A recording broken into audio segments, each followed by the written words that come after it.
Mr. Banner, please distribute the details. Banner nodded slightly. He was indeed the most experienced in the team. Number 1. Number 2. Lena, you will form a group of 3 and be responsible for searching the left side. Number 3, and I will be responsible for the right side. If any problems arise, give the signal immediately. The other 4 nodded softly. The parties immediately dispersed. An hour later, the 5 men gathered again at the entrance to the shelter. Number 1. We have no problems here. Banner's face was no longer as tense as before. Same here. Everything should be safe now. Let's make a quick decision. Number 2 and 3, stay outside. If anything goes wrong outside, let us out immediately. Don't let us get stuck inside. Number 2 and Number 3 nodded and said in unison, no problem. Ben led Number 1 and Lena into the abandoned shelter. Their footsteps echoed down the dim hallway, and the Von Arik beams cast long shadows on the walls. Inside the shelter, broken only by the clatter of their footsteps and the occasional clanking of metal, Boehner discovered that the layout of this shelter was exactly the same as the shelter they were in. As soon as Boehner entered the shelter, he immediately noticed the tracks left by the mutant cockroaches on the wall, and a large hole had been punched in the sensor door, exposing internal circuitry and tubes. The ground was littered with debris, including broken furniture and damaged equipment. Seeing these tracks, Ben immediately became wary and continued to aim his gun at the place where the enemy could start an attack. But after some observations, Ben felt a little relieved. Those mutated cockroaches that once destroyed this place apparently left early. Inside the shelter, there was a deathly silence, broken only by the sound of their footsteps and the occasional echo. After confirming that the shelter was safe, the 3 of them immediately began collecting supplies. 12 hours later, inside the shelter, looking at the results of this foray, Ye Yun nodded with satisfaction. Remains Green X2. Description: Bionic man, unusable due to severe damage. Only the basic core remains.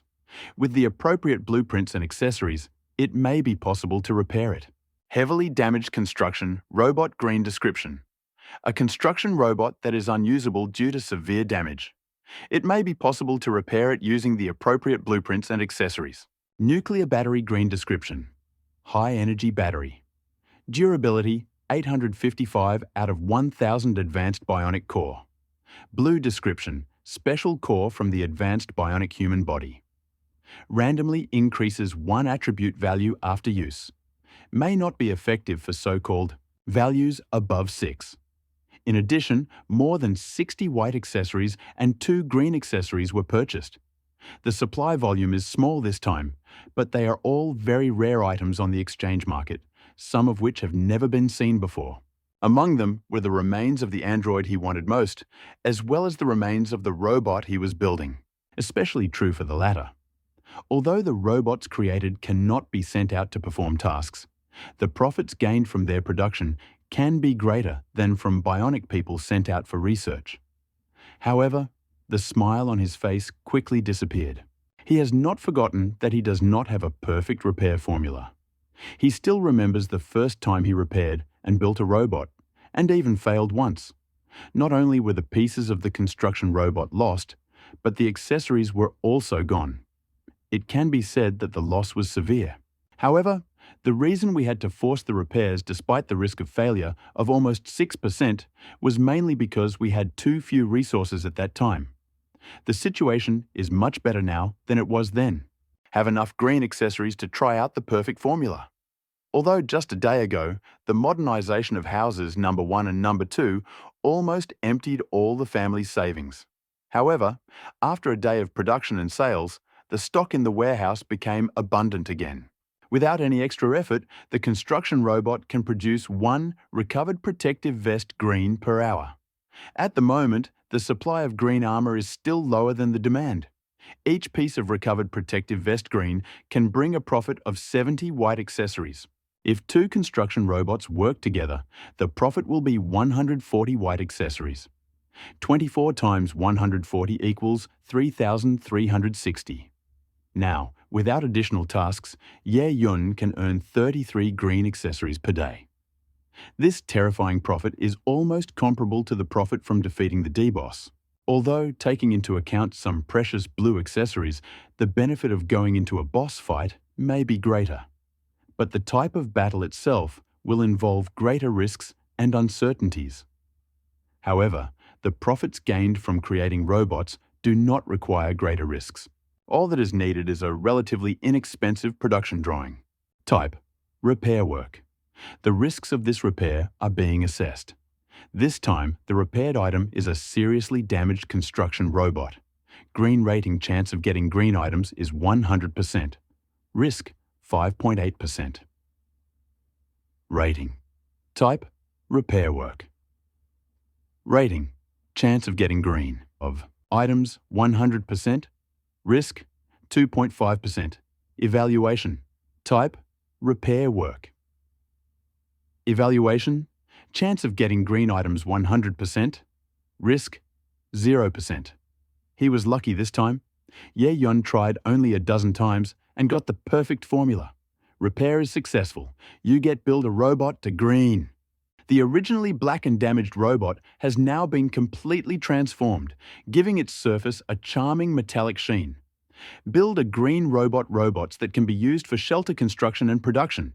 Durability 100% repairable. Ye Yun nodded with satisfaction. Very good. Now I have another gold mine that can continuously provide me with resources.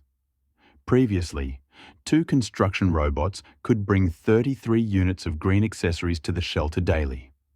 Now there are 3 of them, and they can bring 50 units of green accessories daily. Ye Yun could already say with confidence that his daily income could probably surpass the total income of more than 90% of the shelters. Think about how much benefit construction robots could bring to the shelter. Ye Yun immediately opened the announcement chat. Selling 9 green parts, seriously damaged construction robot green. If you have any parts, please contact me directly. Ye Yun originally purchased the seriously damaged construction robot green for 3 green accessories. However, except for buying 2 at the very beginning when the stock was very low, he was no longer able to buy green accessories. Later, he raised the purchase price several times, from the original 3 green accessories to 6 green accessories, but the purchase information remained unanswered. At this stage, creating robots can bring great benefits to the shelter. The construction robot can produce about 17 eco-friendly accessories per day. Although the cost of creating the robot is only 11 green parts, the return on investment takes only half a day. Ye Yun wasn't sure whether this was a rare item or whether it was something that everyone had and didn't want to sell. He always thought it was the former, but now he felt it was probably the latter. It was easy to tell from looking around the abandoned shelter and Lei Hu's words earlier. Rate of green bionic man's remains and green severely damaged construction robot should be very high. However, under these circumstances, he still didn't get any green severely damaged construction robot. Even Lei Hu didn't mention it. Ye Yun felt that he had to re-evaluate Lei Hu as a person. Was he really as reckless as he had previously thought? Or was everything he had shown just an image he wanted to create for the outside world? After all, people will definitely be less wary of someone who is so impulsive and reckless than others. As for Lei Hu's suggestion, Ye Yun has not made any significant changes yet. There is currently insufficient communication and understanding between the 2 sides. Random speculations without evidence will only influence our future opinion of man. Moreover, until now, the communication between the various shelters has been limited to the exchange of various information and the transfer of materials, and has not yet included any content related to competition or cooperation. At the moment, the situation in all shelters is relatively calm. There is no reason to cause any harm to other shelters. Of course, the more important point is that the various shelters are currently still in the dark forest. None of them knew the exact coordinates of each other. Even if someone had bad intentions and wanted to find another shelter in this huge dark forest, it would be almost impossible. Just like this time, although Ye Yun had the exact coordinates of the abandoned shelter, it still took him more than an hour to find the entrance to the shelter after he got nearby. Without the exact coordinates of the enemy, it would be very difficult to find other people's shelters in the wasteland. Perhaps because of Ye Yun, the price suddenly rose to 9 green accessories. This time, someone finally contacted Ye Yun. "Brother Ye, I have a seriously damaged green construction robot, but the price for 9 green parts is too low. How about 10? I'll sell it to you for 10. Seeing that the other party asked for a higher price, dissatisfaction flashed across Ye Yun's eyes. He had already raised the price to 9 green accessories, but the other party was still dissatisfied? However, considering the daily income that the robots could bring in, Ye Yun gritted his teeth and agreed. After completing the deal, Ye Yun immediately began repairs. The number of robots built reached the maximum capacity of Shelter 3. Please upgrade the auxiliary buildings to increase the capacity. Ye Yun. Looking at the system prompts, I feel a little confused. What's going on? Ye Yun immediately opened the system list. Use space. 8. Free space. 0 plus food reserves. 40 out of 100 plus freshwater reserves. 40-100 plus cruising range. 400 plus medicines. 200ths plus robot creation. 3/3. Advanced bionic man. 1:1. Bionic man 3:3. Normal humans. 2/3. Number of shelter members. 6. Previously, he did not. Noticed that this thing had a limit on the number of participants. But that seemed reasonable. After all, the shelter was so small that it was impossible to accommodate an unlimited number of participants. Ye Yun opened the list of buildings and checked them one by one. Most of the buildings on the list are grayed out and obviously can't be built. Ye Yun has already checked the building list. The more people in the shelter, the more buildings will be opened. Apparently, the main reason why new buildings cannot be opened is that there are currently too few people in the shelter. It is necessary to increase the number of people for further development of other shelter buildings. At this point, the number of shelter members has reached 6 people, and many new buildings have been opened. Soon, he saw a building. Storage robot limit increased by 1 building requirements. Electricity, 20 points, 20 out of 20. Create robot, 1 person, 1 out of 1. Building maintenance requirements. Electricity, 0.1 points per hour.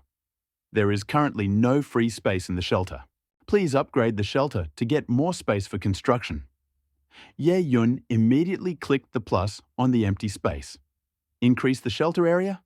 This expansion requires the construction robot to work continuously for 48 hours and consume 200 units of electricity from the shelter. Looking at the upgrade requirements, Ye Yun's lips twitched slightly. The last upgrade only took 24 hours. This time, increasing the number of places from 8 to 9 took 48 hours. Based on these two calculations, next time, increasing the number of places in the shelter from 9 to 10 will take 96 hours. In an instant, Ye Yun realized a serious problem. The space inside the shelter itself was a relatively valuable resource. Because as the modernization continued, it would be increasingly difficult to further expand the space inside the shelter. If he wanted to increase the number of seats from 10 to 11, it would take a whopping 192 hours. This meant that subsequent upgrades would take a long time, and one of the construction robots might be constantly on duty. However, he immediately realized another problem. That is, it needs to be upgraded as soon as possible, otherwise it will take more and more time. By then, it will have more and more situations, and there may not be enough time to upgrade. Ye Yun did not hesitate, because it would take a long time to upgrade the robot. This fundamental upgrade must be put on the agenda as soon as possible. The newly created third construction robot was immediately sent out to explore space. 47, 59, 59. Looking at the countdown increasing, Ye Yun shook his head helplessly. Originally thought that the new construction robots would quickly increase income. Then, apparently, in the short term, it may not be possible. But fortunately, the income from 33 green accessories per day is already quite good. In 2 days, the robot warehouse would be completed, and the income would continue to grow. Although the idea of frantically purchasing and building robots and constantly expanding the production line died at the very beginning, it was not without its advantages. Ye-yun opened his personal chat. Reminder to everyone. Upgrade your shelter building space as soon as possible, as the time required for each upgrade will be doubled. Ye-yun's reminder immediately caused an uproar in 3 private chats. After closing the private chat, Ye-yun sent the same message to the public chat. There was no need to hide such things, as they could seriously affect everyone's subsequent development. He ignored everyone's bragging and questions. He only helped those who could listen to him, and those who refused to listen died. Ye-yun. Buy white data chip again. Price 120 white accessories. Some can be exchanged directly. After closing the chat, Ye-yun opened the system panel again. Use space. 8. Free space. 0 plus food reserves. 40 out of 100 plus freshwater reserves. 40, 100 plus cruising range. 400 plus medicine. 200ths plus robot creation, 3/3. Advanced bionic man, 1:1. Bionic man, 3:3. Normal humans, 2/3. Number of shelter members, 6. Ye-yun touched. Chin dot. The shelter is clearly in a difficult situation. Currently, the fastest way to increase the shelter's combat capability is to increase the number of people. But right now, it can only add regular people. But so far, besides Lena and Baina, he had only met 2 locals, namely Hisoka and Simon. The brothers were indeed very strong. Even Simon Ye-yun, who was a little weaker, felt that he could easily crush Baina. It's a pity that neither of the 2 brothers are going to join the shelter, otherwise the shelter's population would definitely increase several times. Or try to find an ordinary person in the wasteland who will join your shelter. However, he quickly abandoned the idea, as there were still places for regular residents in the shelter. However, if you are just recruiting other people, it may be a waste of time. Even if you want to find someone stronger. For example, people like Hisoka or Simon who have powerful combat skills are the best choice. The white data chip was relatively easy to obtain. It seemed that this thing was not rare. Soon, Ye-yun had 7 more white data chips. He did not hesitate and immediately promoted the position to number. Mundram, name, number 3, +1. Strength, 4. Observation, 4 endurance, 4 charisma, 4 intelligence, 4 agility, 4 luck, 4 durability, 100%. Repairable battery level, 100%. Available card slots, 1. Looking at the available card slots, Ye-yun thought about it. That's right, most people don't have enough resources to upgrade their bionic people right now. So there's currently no market for skill cards that can be used in the card slots. Thinking about it, Ye-yun immediately started exchanging. I immediately saw the skill card hanging on it. Card. Agility. White note. After installing this skill card, the android will gain acceleration skill. Skill effect. Agility +1. Price, 150 white accessories skill. Card, combo green. Note. After installing this skill card, the android will gain combo skills. Effect. When using a melee weapon, there is a 10% chance of performing 2 consecutive attacks. Price, 350 white accessories. Skill card, evasion. Green note. After installing this skill card, the android will gain the evasion skill. Effect. When encountering attacks that do not deal area damage, there is a 10% chance to dodge without taking damage. Price, 330 white accessories. Of course, when most shelter managers don't even have the intention of upgrading their own bionic humans, many people are willing to sell these props that can only be used on upgraded bionic humans. The selection varied, but the prices are not too high. White skills generally cost 120 to 160 white accessories, and green skills are a little more expensive, but the price also ranges from 300 to 400 white accessories. He simply ignored the white skill card. Compared to the green skill card, the white skill card was still a little weaker. Ye-yun carefully selected and soon chose 2 green skill cards. Skill card. Enhanced Observation. Green note. After installing this skill card, the android will gain the observation enhancement skill. Effect. Constantly consumes durability, increases observation by 4 points, and increases perception ability. Price: 320 white accessories. Skill card: Body Repair. Green note. After installing this skill card, the android will be able to repair the body. Effect: recovers 30% of durability after use. Can be used on all bionic people. Cooldown: 24 hours. Price: 360 white accessories. The first skill card is of the support type and does not have much impact on the battle. However, in Ye Yun's opinion, this type of support skill is also quite useful. The wasteland world is full of dangers, and you may encounter them at any time. Improving your observation skills in a short period of time can help you avoid risks to some extent. Early detection of dangers and taking preventive measures will also greatly increase the team's survivability. The reason for choosing the second skill card is to further increase survivability. Although the android's durability can be restored in the maintenance room in the shelter, however, it is impossible to repair it while exploring the outside world. Going into battle is a risk, especially when you know that the outside world is inhabited by large mutant monsters that act as bosses. Although he tried his best to improve the Bionic Man's combat capabilities, it was inevitable that the Bionic Man would be injured in battle when faced with an enemy that was too strong. And considering the peculiarity that bionic people can be restored until they are completely destroyed. In subsequent battles, androids may even have to act as a human shield or bait. For example, earlier when he was faced with the attack of the mutated cockroaches, Lei Hu very cleverly proposed a battle strategy of using the Bionic Man as a human shield to attract the attention of the mutated cockroaches. Ye Yun at that time thought that this battle strategy was very good. Skill can directly restore 30% of durability, which can certainly play an unexpected role when used in battle. As for the original Overclock skill card, Ye Yun has no plans to change it for now. Overclock is neither an attack skill, nor a recovery skill, nor a defense skill. In his opinion, it is more of a support skill. It comprehensively improves 7 attributes, and in terms of numbers, it is better than ordinary green skill cards.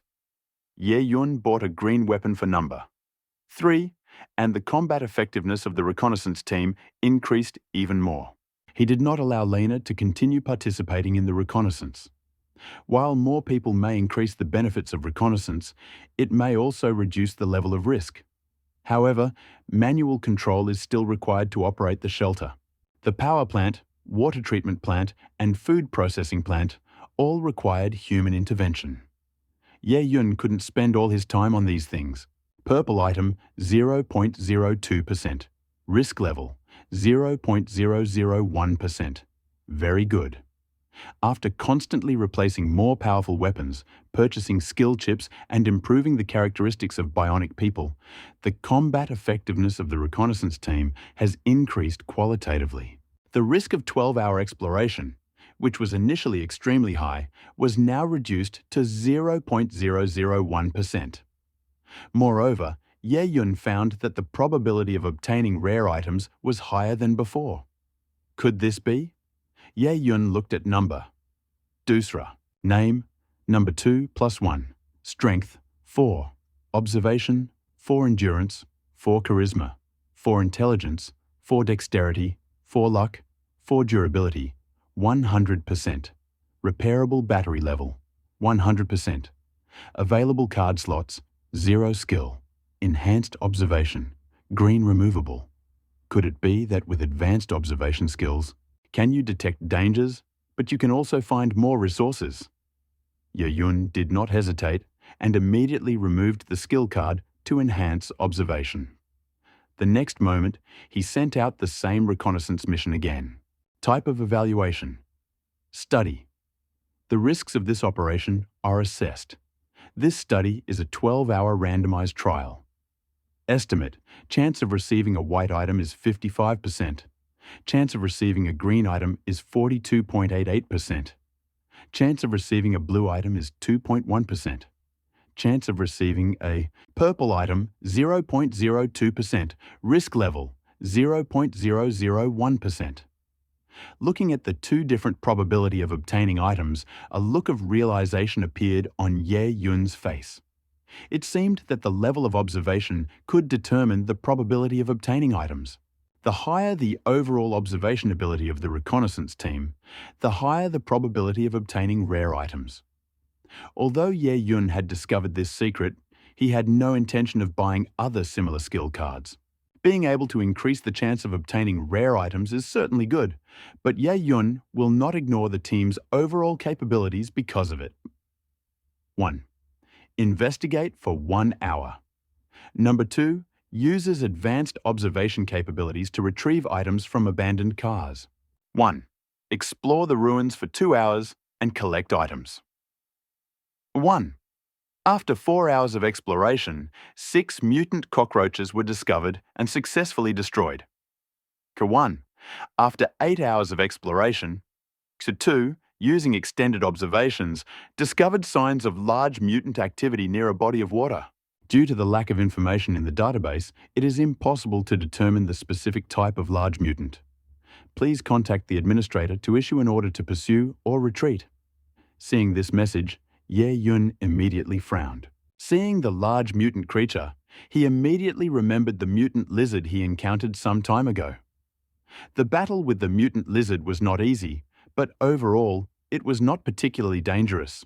However, Ye Yun also understood that the main reason he was able to kill the mutant lizard with almost no injuries was because Hisoka and Simon were there. The other party is a strong psychic. No, Ye Yun immediately realized that he seemed to have fallen into error. According to the process described by Banner earlier, Hisoka and Simon are indeed psychics. But since the other party is an artificial psychic, his own abilities cannot be used at will. So basically, they never used their combat skills during the battle. Except for the last instance of using superpowers, when it was necessary to imprison the mutant lizard, firearms and knives were used throughout the battle. Also, during the last transaction, the other party requested a green weapon with stats of 7 strength and 5 agility. Simon can't use it, but Hisoka can. This shows that while Simon is stronger than the android, if he doesn't use his superpowers, his strength should be comparable to Ben's, or even slightly lower. Considering that number 1 and number 2 were upgraded and their equipment replaced, their combat effectiveness should have increased by at least 1/3, if not more, than it was at that time. Now the team had another member, number 3, who had also been upgraded and strengthened. No disadvantage in terms of numbers, and even in terms of combat effectiveness, the difference between them should not be too great. Does this mean that, apart from the injuries he received, he really has a chance to defeat this unknown mutant creature? Ye Yun thought for a moment, weighing the strength of the current team and the potential risks. He knew that every decision could affect the survival of the entire team, especially in the face of unknown mutants. Caution is necessary, but opportunities often come with risks. Look for enemy tracks and give chase when it's safe. If the enemy is too strong, you can use the Bionic Man as a human shield or lure him into a trap. The next moment, a rating system appeared. Look for enemy tracks and pursue them once you are safe. Rating type: Search battle. The risks of this battle are assessed. This is a search battle. Rating: Chance of getting a white item, 9.1%. Chance of getting a green item, 14.7%. Chance of getting a blue item, 65.205%. Probability of obtaining a purple item, 0.005%. Risk level, 1.2%. Seeing that the risk level was only 1.2%, Ye Yun hesitated for a moment and gave the order. If someone is not strong enough, there is nothing wrong with being a little timid. But at the moment, his strength is one of the highest among all the shelters, if not the strongest. The advanced android team must overcome unknown challenges, and if they can successfully defeat this large mutant creature, they may receive unexpected rewards. Besides, given the team's current strength, even if we fail to win, we can always escape. Even if we lose 1 or 2 bionic humans, it won't be a big deal. After all, he still has the remains of 2 bionic humans in his hands. Even if the team suffered losses, he could immediately start the repair program, and the only losses were a few green accessories. If it weren't for Ben, everything would be fine. Seeing Ye Yun's order, number 1, number 3, and Ben immediately split up to form a VR and surrounded the entire pool from afar. Number 2 immediately began to develop his observation skills. In an instant, Number 2's artificial pupils were covered with a layer of light blue light, and his ears opened like a lotus. With the help of skills, Number 2's observation skills increased from 4 to 8 points at once. Thanks to his skills, Number 2's senses became incredibly sharp. He began to carefully examine every corner around the pool, looking for the exact location of the mutant. After watching for some time, Number 2 finally found some clues nearby. Under the guidance of Number 2, the team carefully approached the mutant's nest. Their movements were light and careful, trying not to make any noise that might disturb the creatures in the nest. As they approached, the outline of the nest gradually became clearer. It was a narrow cave, hidden in the crevices of the rocks next to the lake. Outside the cave, sparse bushes grew. If you don't look closely, you won't notice that there is a cave behind the bushes. Ben looked into the cave. It was completely dark inside. Without a powerful flashlight, he would not have been able to see what was there. Just at the moment when the 4 were about to enter the nest to explore it further, Number 2, who had retained his skills, was able to catch a hint of unusual movement in the distance thanks to his keen perception. Although the movement was very subtle and could not be noticed by ordinary people, Number 2's observation ability still reached 8 points, which is beyond the capabilities of ordinary people. This tiny movement still did not escape his attention. Number 2, there seems to be some movement. I wonder if something is coming from this direction. Ben was shocked to hear this. He immediately lowered his voice. It is probably the mutant creature that left the tracks near the pool. His gaze moved quickly and soon fell on a pile of earth nearby.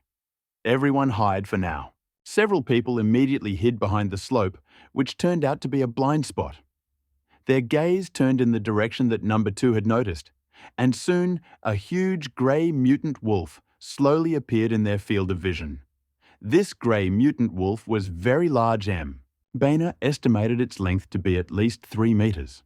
Seeing the terrifying size of the enemy, Boehner's heart suddenly sank. In the wasteland, there is a very common way to intuitively assess the combat capabilities of mutant creatures by the size of their body. Usually, the larger the mutant creature, the stronger it is. Although this identification method may not be completely accurate, its accuracy can reach over 80%. According to this evaluation method, this means that the combat effectiveness of this grey wolf mutant is likely higher than that of the black lizard mutant they encountered earlier. However, Boehner soon discovered that something was wrong. This grey mutant wolf was not moving very fast.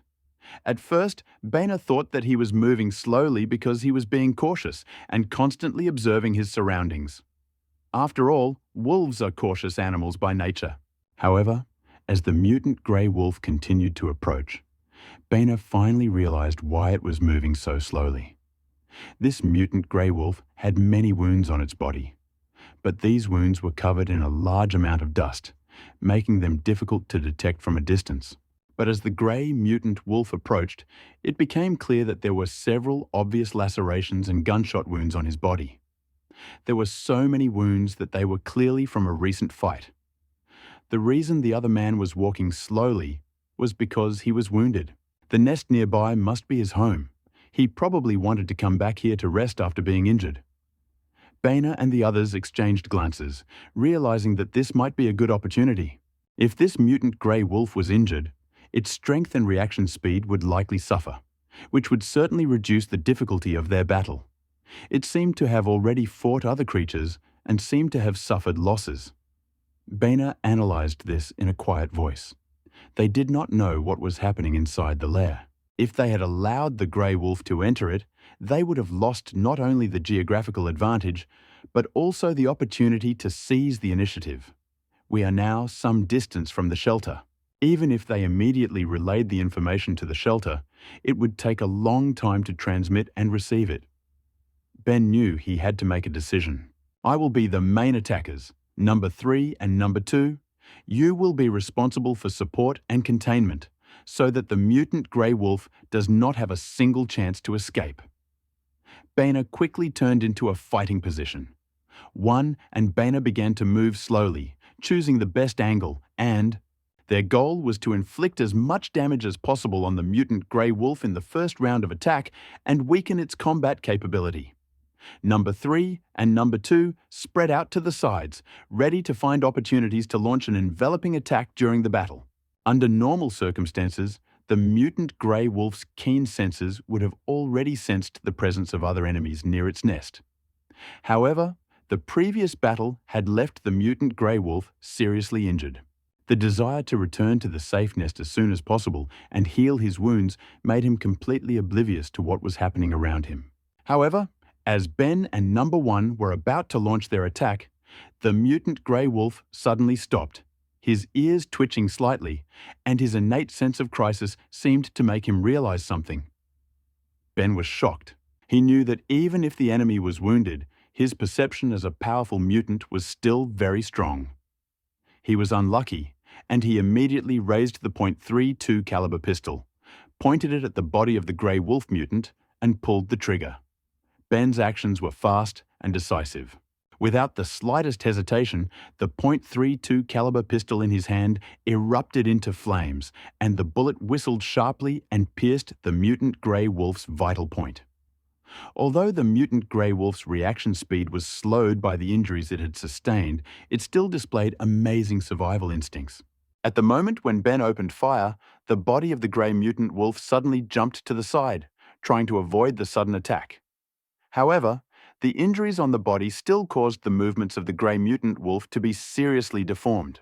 Although he managed to jump to the side and avoid most of the bullets, 2 bullets still hit him. Although both bullets missed vital organs, they accidentally tore 2 wounds into his body. Although the intelligence of the mutated grey wolf had increased after the radiation mutation, it was still an uncivilized beast. It had no idea how to treat the wounds on its body. It simply found a pile of earth and sprinkled ash on the wounds to temporarily stop the bleeding. This treatment is certainly not a problem in normal times. Thanks to its high healing ability, the wound heals very quickly. When Ben's bullet tore the wound on the grey mutant wolf's body, it let out a painful howl.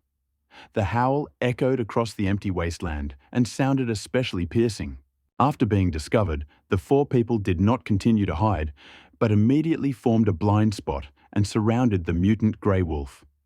A furious light flashed in the mutant grey wolf's eyes, and it let out a low howl, trying to warn the 4 people not to approach it. He ignored the bleeding wound and quickly looked at the 4 people around him, moving his feet in small steps, trying to get into a more comfortable fighting position. In the past, when faced with such an enemy, even if it was not easy to defeat, it was easy to escape. However, feeling the pain in his body, he realized that in his current physical condition, he had no way to escape.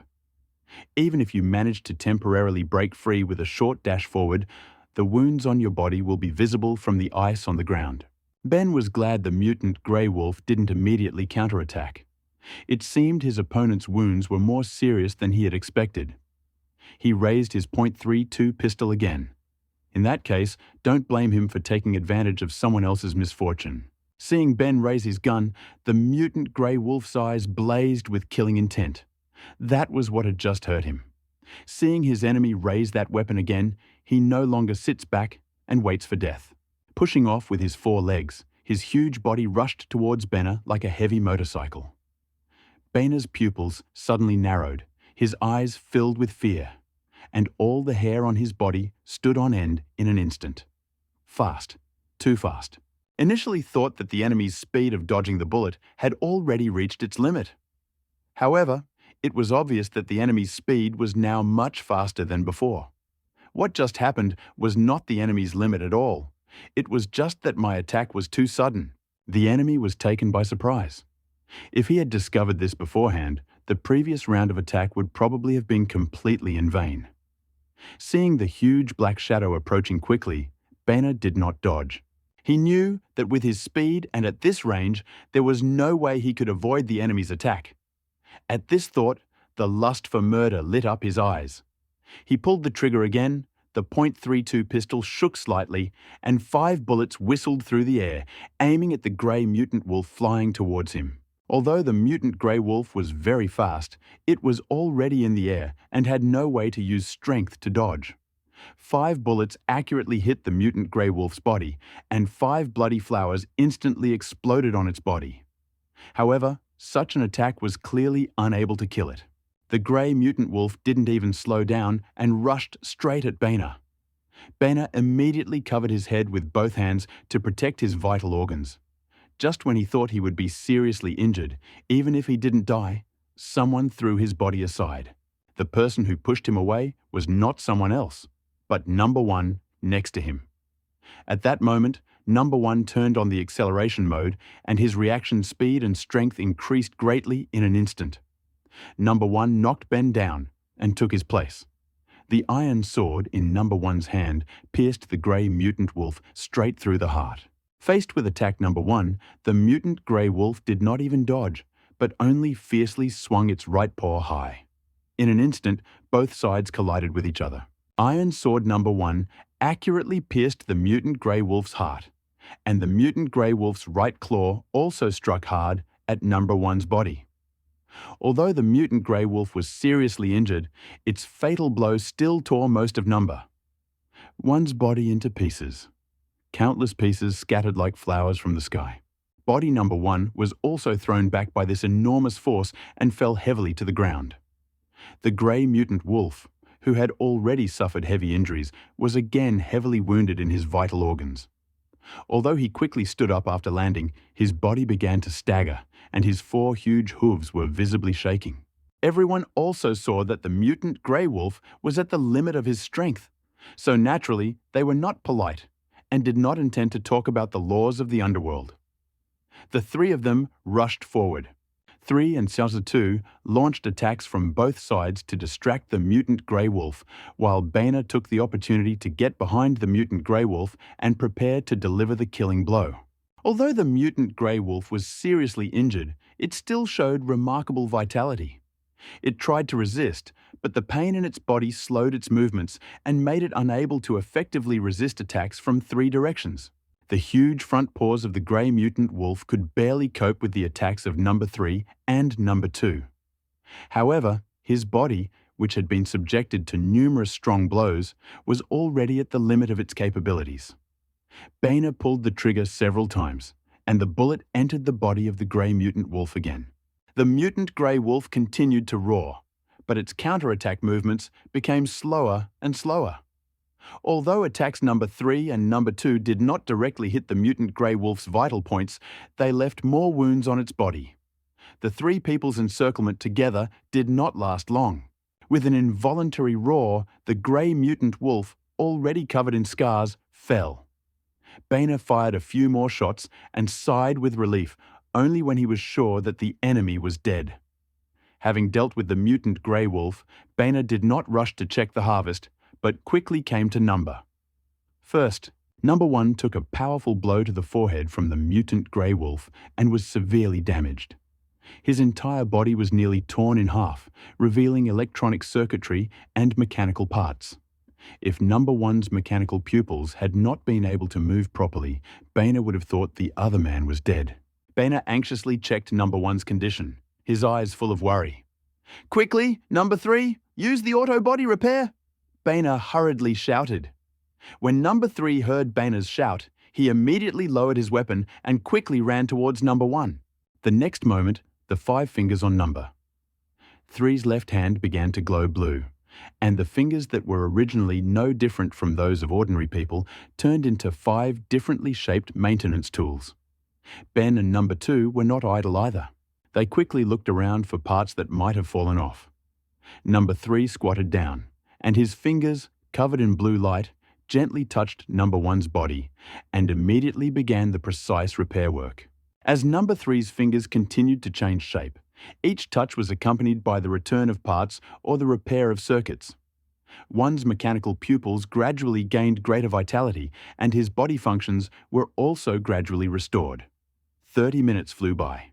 Hull number 1, which was initially mostly damaged, was finally put back together. However, since the previous damage was too severe, even after temporary repairs, number 1 only temporarily regained its ability to move. If he wanted to continue the fight, he would probably have to return to the shelter for major repairs. 1. How are you feeling now? Baina asked with concern. I'm feeling much better, Baina. Number 1's voice came from the speaker. Although it was still a little weak, it was much clearer than before. Seeing that number 1 was out of danger, Baina breathed a sigh of relief. After all, number 1 had been injured saving him, and he didn't want the other side to sacrifice themselves. Only then did Baina have time to examine the body of the mutant grey wolf. He checked it carefully, and the expression on his face was as expected. Apart from the gunshot wounds he had inflicted and the sword wound inflicted by number 1, the mutant grey wolf had other scars already on his body. These old wounds indicated that the mutant grey wolf had been in a vicious battle before meeting them, and judging by the healing state of the wounds were recent. Baina immediately asked number 2 to report the current situation to the manager. Int and Shelter. Looking at the results of the battle process, Ye Yun was covered in cold sweat. However, when he saw that number 1 was finally repaired, he finally breathed a sigh of relief. Ye Yun muttered to himself, "There was a battle here before, which means that there are definitely still enemies nearby. Continue exploring, or leave with the loot. If you want to be safe, of course you should leave with the loot. After all, number 1 is wounded, and there are only 3 fighters left in the team. These 3 even need to devote some of their energy to protecting the wounded number 1. However, judging from the situation on the ground, there was probably a second battle site nearby. The mutant grey wolf was so badly injured that it must have left quite a few traces behind. In fact, it was not difficult to find this battle site. Ye Yun quickly typed the following command on his bracelet. Let number 1 stay put. The other 3 will monitor the mutant wolf's movements for clues and try to find some useful prey. If they encounter any danger, retreat immediately. Before sending the message, the evaluation system appeared again. Type. Search risk rating of this search. This is a trace search rating. Chance of getting a white item, 39.1%. Chance of getting a green item, 34.7%. Chance of getting a blue item, 15.205%. Chance of getting a purple item, 0.005%. Risk level, 0.002%. Seeing that level is only 0.002%. Ye Yun did not hesitate and immediately pressed the send button. It was obvious that there was no danger in being tracked. After receiving Ye Yun's message, Baina, although he had some doubts in his heart, still faithfully carried out the administrator's order. Baina said to number 1, "Number 1, you stay here for now. We will search along the mutant grey wolf's trajectory. If we encounter danger, we will retreat immediately." Number 1 nodded. "I understand, Baina. You need to be careful." Number 2 immediately activated his observation skills, and the 3 of them continued to search for the trail left by the grey mutant wolf. At the beginning, the speed of the 3 people was relatively slow, but as they went deeper, there were more and more footprints on the ground, and the speed of the 3 people became faster and faster. They followed the footprints carefully until they came to a deserted battlefield. Apparently, this was a place where the mutant grey wolves had experienced fierce battles. The scene on the battlefield was extremely tragic, and the air was filled with the acrid smell of blood and gunpowder. The ground was littered with various signs of battle, including twisted metal fragments, broken weapons, and several lifeless human corpses. One of the corpses had only half a head left. It was obvious that the rest had been eaten by a mutant grey wolf. The wounds on these bodies showed that they had been subjected to extremely brutal attacks in battle, and the blood had dried and turned dark red. A very fierce battle had obviously just taken place. The equipment and weapons on these corpses were almost completely damaged and had no value for recycling. Baina looked around and frowned slightly. There didn't seem to be anything useful at the scene. Just as Baina was beginning to feel disappointed, Number 2 suddenly picked up on some unusual signs. He pointed to the edge of the battlefield, where 3 dirt bikes were half hidden among rocks and weeds. "Look over there. Those 3 motorcycles are quite far from the battlefield, so they probably weren't damaged by the previous battle." Voice number 2 broke the silence at the scene. The 3 quickly approached the dirt bikes. They found that although the surfaces of these bikes were covered in dust and had some light and deep scratches, the overall construction still appeared solid. These bikes equipped with extra protective armor, but their tires have also been replaced with thicker, explosion-proof ones that are more suitable for difficult terrain. It is obvious that they have undergone special modifications. Baina immediately returned to the battlefield, and after a short search, he finally found 3 keys on several corpses. Baina took the key and quickly returned to the dirt bike. He tried one after another and soon found keys corresponding to 3 motorcycles. With the roar of their engines, the 3 motorcycles started up one after another. Although they looked a bit rough on the outside, their performance seemed to be quite good. It seemed that luck had not yet turned its back on us. These motorcycles were still usable. Ben said number 2 and number 3 with a satisfied smile on his face. 3 checked the motorcycle's fuel tank and confirmed that there was enough fuel to return to the shelter. There was enough fuel, and we could use it for a quick evacuation. It was determined that there was nothing useful left on the battlefield. Baina nodded and said to number 3, "Okay, number 3, you are in charge of keeping the keys to these 3 motorcycles. We are preparing to extract." Number 2 continued his final walkthrough to make sure no potential evidence was missed. Here, and his eyes, like a scanner, carefully examined every inch of the ground. It was confirmed that there were no other omissions on the battlefield. Each of the 3 men mounted a dirt bike and returned to the pool the same way they had come. The performance of the off-road motorcycle is really good. It can maintain a stable speed even on uneven terrain. They quickly returned to where number 1 was waiting for them.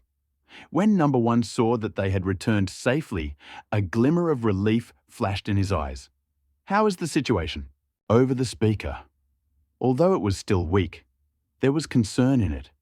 Ben jumped off his motorcycle, quickly approached the house of number 1, and briefly reported the results of his work. We had found 3 motocross motorcycles, which at first glance were intact. After these words, Baina looked towards the entrance of the cave, which was located nearby. "Wait for us outside for a while. I'll go and see if there's anything good there." After another search, Ben felt a little unlucky because he didn't find anything useful in the cave except for a few corpses that were starting to decompose. Ye-yun looked at the motorcycle in front of him in surprise. Even though he had received the news in advance through the communication bracelet, he was still very happy when he saw her in person. Simple off-road motorcycle green type. Vehicle speed 0 to 80 km per hour. Defense: 5 motorcycles modified by private factories have some off-road capabilities. Usage attributes: strength 4, agility 4, awareness, durability 92%. Battery level 80%. Good. Thanks to this thing, the reconnaissance party no longer has to rely solely on its legs for movement, and the reconnaissance range is greatly increased.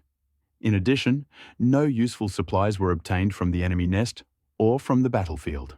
However, this single mutant grey wolf holds many treasures within itself. Damaged grey wolf pelt, green, X5. Description: fur taken from a mutant grey wolf but badly damaged in battle.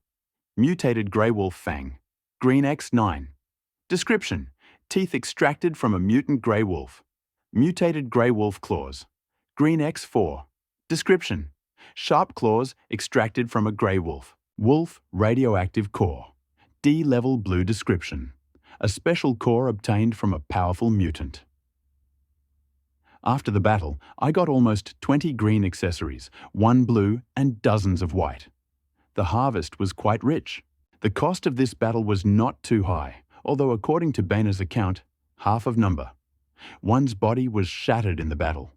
However, in Ye-yun's opinion, if this was the only cost, he could fully accept it.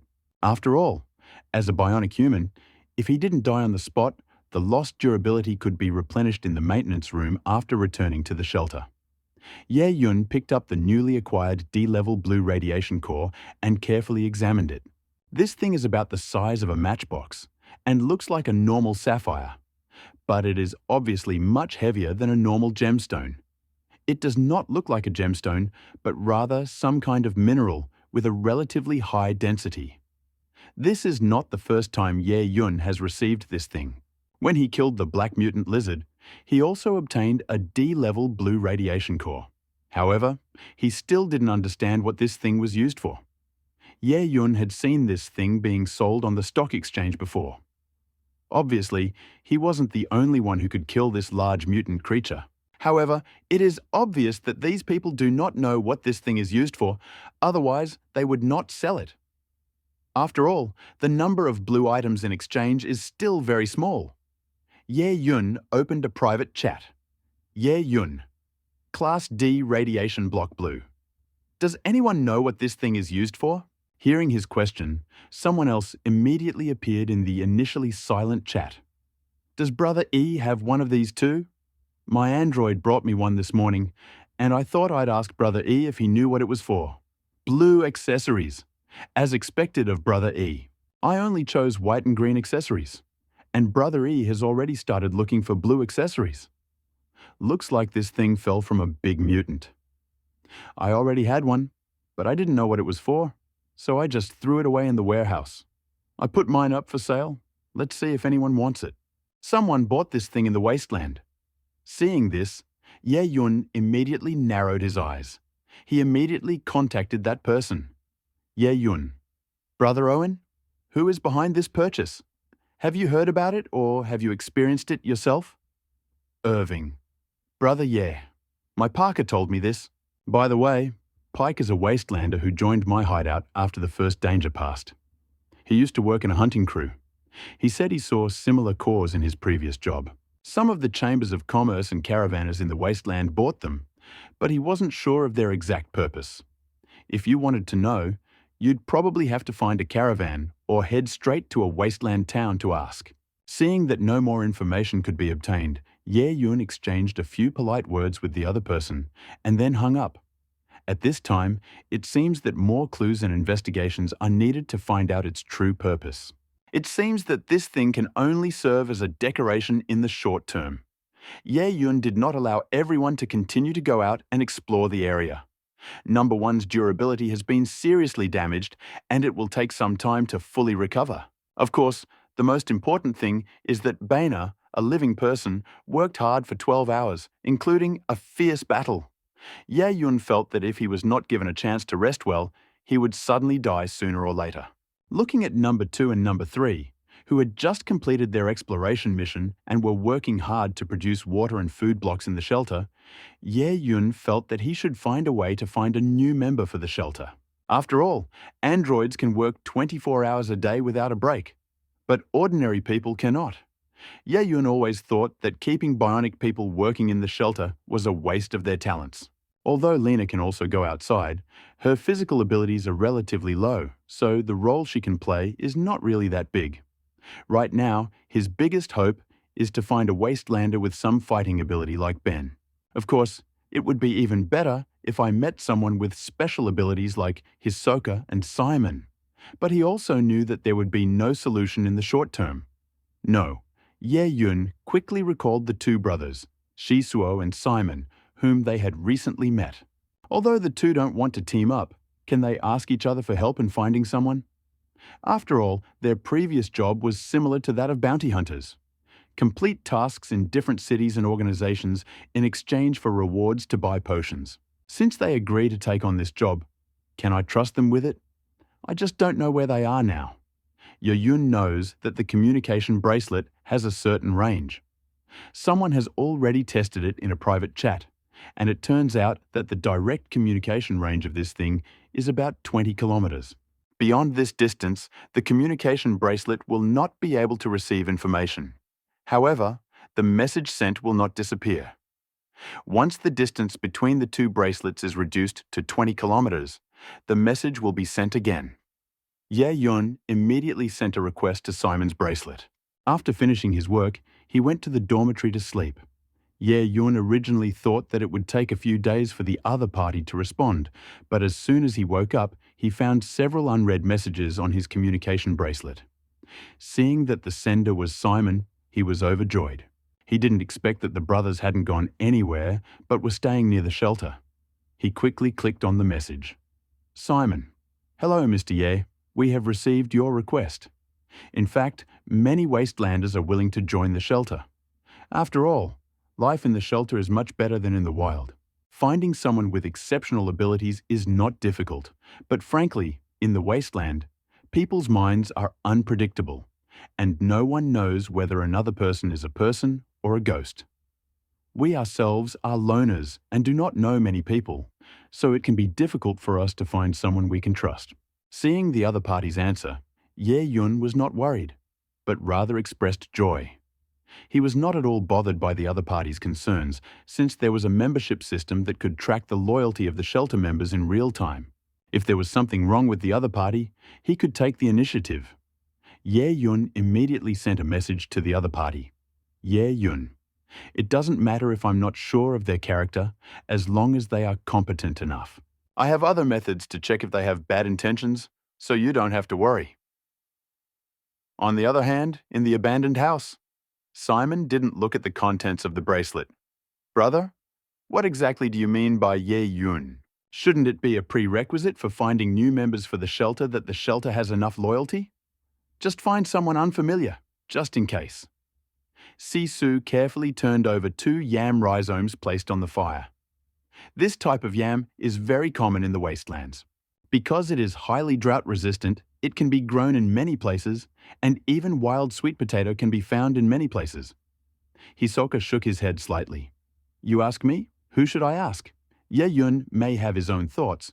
The shelter needs more manpower to ensure security. As for the matter of loyalty, if Ye Yun dares to say so, he must be confident in it. After all, these are the shelters that survived before the cataclysm. Frankly, they have advanced technology that we can't understand. Our job is to help him find a suitable person, and we don't need to worry about the rest. Promise him. We still need to go to the city. Let's see if there are any lonely travelers willing to join the shelter. Simon nodded and immediately sent a message to Ye Yun. After receiving the answers from the 2 brothers, Ye Yun nodded with satisfaction. Great, it seems like the original decision was right. The cost of a bottle of radiation eliminator is only more than 20 white accessories. 2 radiation neutralizers will only cost you a total of 50 white accessories, but in exchange for 2 relatively friendly NPCs, it's a pretty good deal. Seeing that number 1 had completed the repairs, and Bena, who had rested for half a day, had regained her energy, Ye Yun organized another outing for them. Type of evaluation. Study. The risks of this procedure are assessed. This study is a 12-hour randomized trial estimate. 46% chance of receiving a white item. 50.85% chance of receiving a green item. 3.1% chance of receiving a blue item.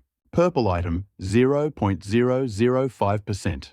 Risk level, 0.09%. Looking at the risk level, Ye Yun frowned slightly. What was going on?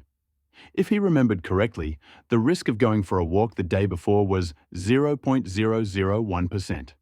However, only 1 day had passed, and the risk level had risen from 0.001% to 0.09%.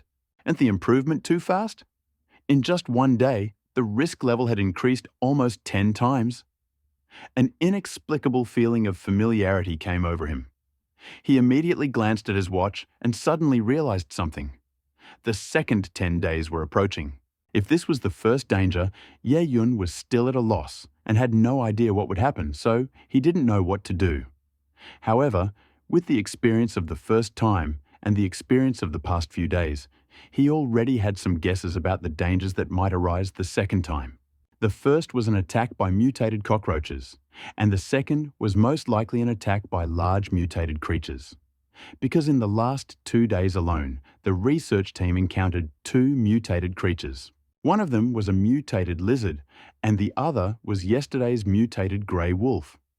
In addition, Many people mentioned large mutant creatures in both public and private chats. Ye Yun was still very wary of the second danger, so far. He also clearly felt the power of a huge mutant. The first time, number 1 and number 2 were not upgraded or replaced with better equipment. Without Simon and Hisoka's help, even if Ben and the others had discovered the enemy's tracks in advance, they would have had no choice but to flee. The second time, although the team was expanded from 3 to 4 people and the entire number 123 was modernized and rearmed, their combat effectiveness was much higher than the first time. But if the mutant grey wolf had not previously participated in battles and had serious injuries on his body, then number 1 would not have been simply seriously injured. In Ye Yun's opinion, given the current battle situation, the best outcome would be if the mutant grey wolf was not injured and all 3 bionic humans were injured. If we were unlucky, we would most likely lose 1 to 2 bionic humans in the battle. If the second threat is the same as the first, we'll have problems. Given the shelter's current combat capabilities, dealing with a large mutated creature won't be too difficult. But if it was a double whammy, given the current state of affairs in the shelter, even if it was dealt with, it would likely still cause serious damage. However, this idea was quickly rejected by Ye Yun. It was a possibility, but he thought it was unlikely. Combat capability is one of the best, if not the strongest of all. Everyone is equipped with environmentally friendly equipment, and the 3 bionic men have been upgraded. If he can't handle it, no one else can. From the first danger, we see that the complexity of the danger can be very great, but it will not crush everyone to death. If this assumption is correct, then the coming one may be a relatively strong, large mutant creature. If that were the case, then given the shelter's current combat capability, it would be easy to deal with her, and there was still time until the second decade. If he was lucky, in the coming days, the brothers Simon and Hisoka would be able to fulfill his order and bring him a sufficiently strong person from the wastelands. Then the combat effectiveness of the shelter could be further enhanced. Thinking of Shisuo and Simon, Ye Yun's heart trembled. All right, since they were willing to accept this task, how about asking them to help in the battle? Although it might reveal the location of the shelter. However, if the enemy is really too strong, you can ask for help even at the risk of leaking your insurance. Of course, based on the information available at the moment, Ye Yun calculated that the situation would not deteriorate to such an extent. After seeing off the 4 people who went on a reconnaissance mission, Ye Yun returned to the shelter. After 48 hours of hard work, the construction robot finally completed the expansion. Use space 8. Free space 1 plus food reserves, 52 hundredths, plus fresh water reserves, 52 hundredths plus cruising range, 400 400ths plus medicine, 2 hundredths plus robot creation, 3/3, advanced bionic man, 1 to 1, bionic man, 3 to 3, normal humans, 2/3, number of shelter members, 6 great. We finally build the robot storage. Ye Yun immediately opened the list of buildings. Storage robot limit increased by 1 construction requirements. Electricity, 20 points, 20 out of 20. Create robot, 1 person, 1 out of 1. Building maintenance requirements. Electricity, 0.1 points per hour. Will it take 30 minutes to build? Ye Yun did not hesitate and immediately made a choice. Upon receiving the new order, the construction robots immediately set to work and began constructing a storage room for the robots in the newly created open space. Within 30 minutes, the robot storage was ready. Use space 8.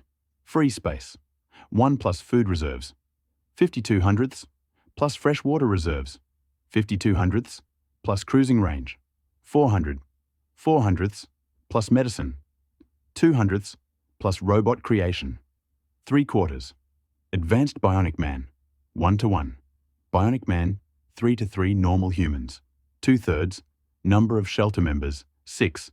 Excellent. After so much hard work, I can finally continue to create more robots. Heavily damaged construction robot green description. A construction robot that is unusable due to severe damage. Maybe it can be repaired using the relevant drawings and accessories. Can spare parts be used to repair without a drawing? Yes, assessment type. Repair work. The risks of this repair are assessed. This time, the repaired item is a seriously damaged construction robot. Green assessment. Chance of getting green items is 100%. Risk, 0%. Repair is successful. You get build a robot green. Looking at 4, neatly arranged in the shelter, Ye Yun nodded with satisfaction. The gold mining team had grown again. However, while assembling the robot to complete the repair, Ye Yun had another choice: to continue expanding the space inside the shelter or immediately launch the production of construction robots. The former can make subsequent development smoother, while the latter allows for rapid accumulation of resources. Expanding the interior space of the shelter itself is extremely important. With the increase in the number of participants and the expansion of the various functional areas, it is especially important to increase the area of the shelter structure. More space means that more facilities can be built, more production capacity can be added, and thus the self-sufficiency of the entire shelter can be increased. On the other hand, starting the production of construction robots is also an attractive option. Construction robots can quickly produce more and more items. Although the sales of the Green Recovery Protective Vest are very good now, he is not too confident in his own strength. The best example is the air gun. As humanity evolves, the original white gun will gradually be replaced by green, and then the next one to be replaced will be green. It is unknown whether I will be able to find more cost-effective plans next time. In fact, it is a good choice to let all the construction robots work at full capacity. However, Ye Yun only thought for a moment and decided to expand the space inside the shelter first. In fact, he has a lot of resources now, so there is no need to blindly hoard them. Instead, as the shelter grows, more space will allow for future expansion and addition of different rooms. Moreover, he also took into account that as the space was constantly developing and upgrading, it would take more and more time to further expand, so it would be more cost-effective to plan such things as early as possible. Ye Yun immediately clicked on the plus sign on the empty space. Increase the shelter area? This expansion requires the construction robots to work continuously for 96 hours and consume 400 units of electricity from the shelter. Looking at the exaggerated figure, Ye Yun's mouth twitched slightly, and then he pressed the confirm button. This growth rate is somewhat exaggerated. This update takes 96 hours, so the next one will take 192 hours, which is a full 8 days. Looking at the construction robots that were just repaired, they were immediately put to work on the expansion. Ye Yun could only sigh as he said that robots were better because they could work immediately after birth.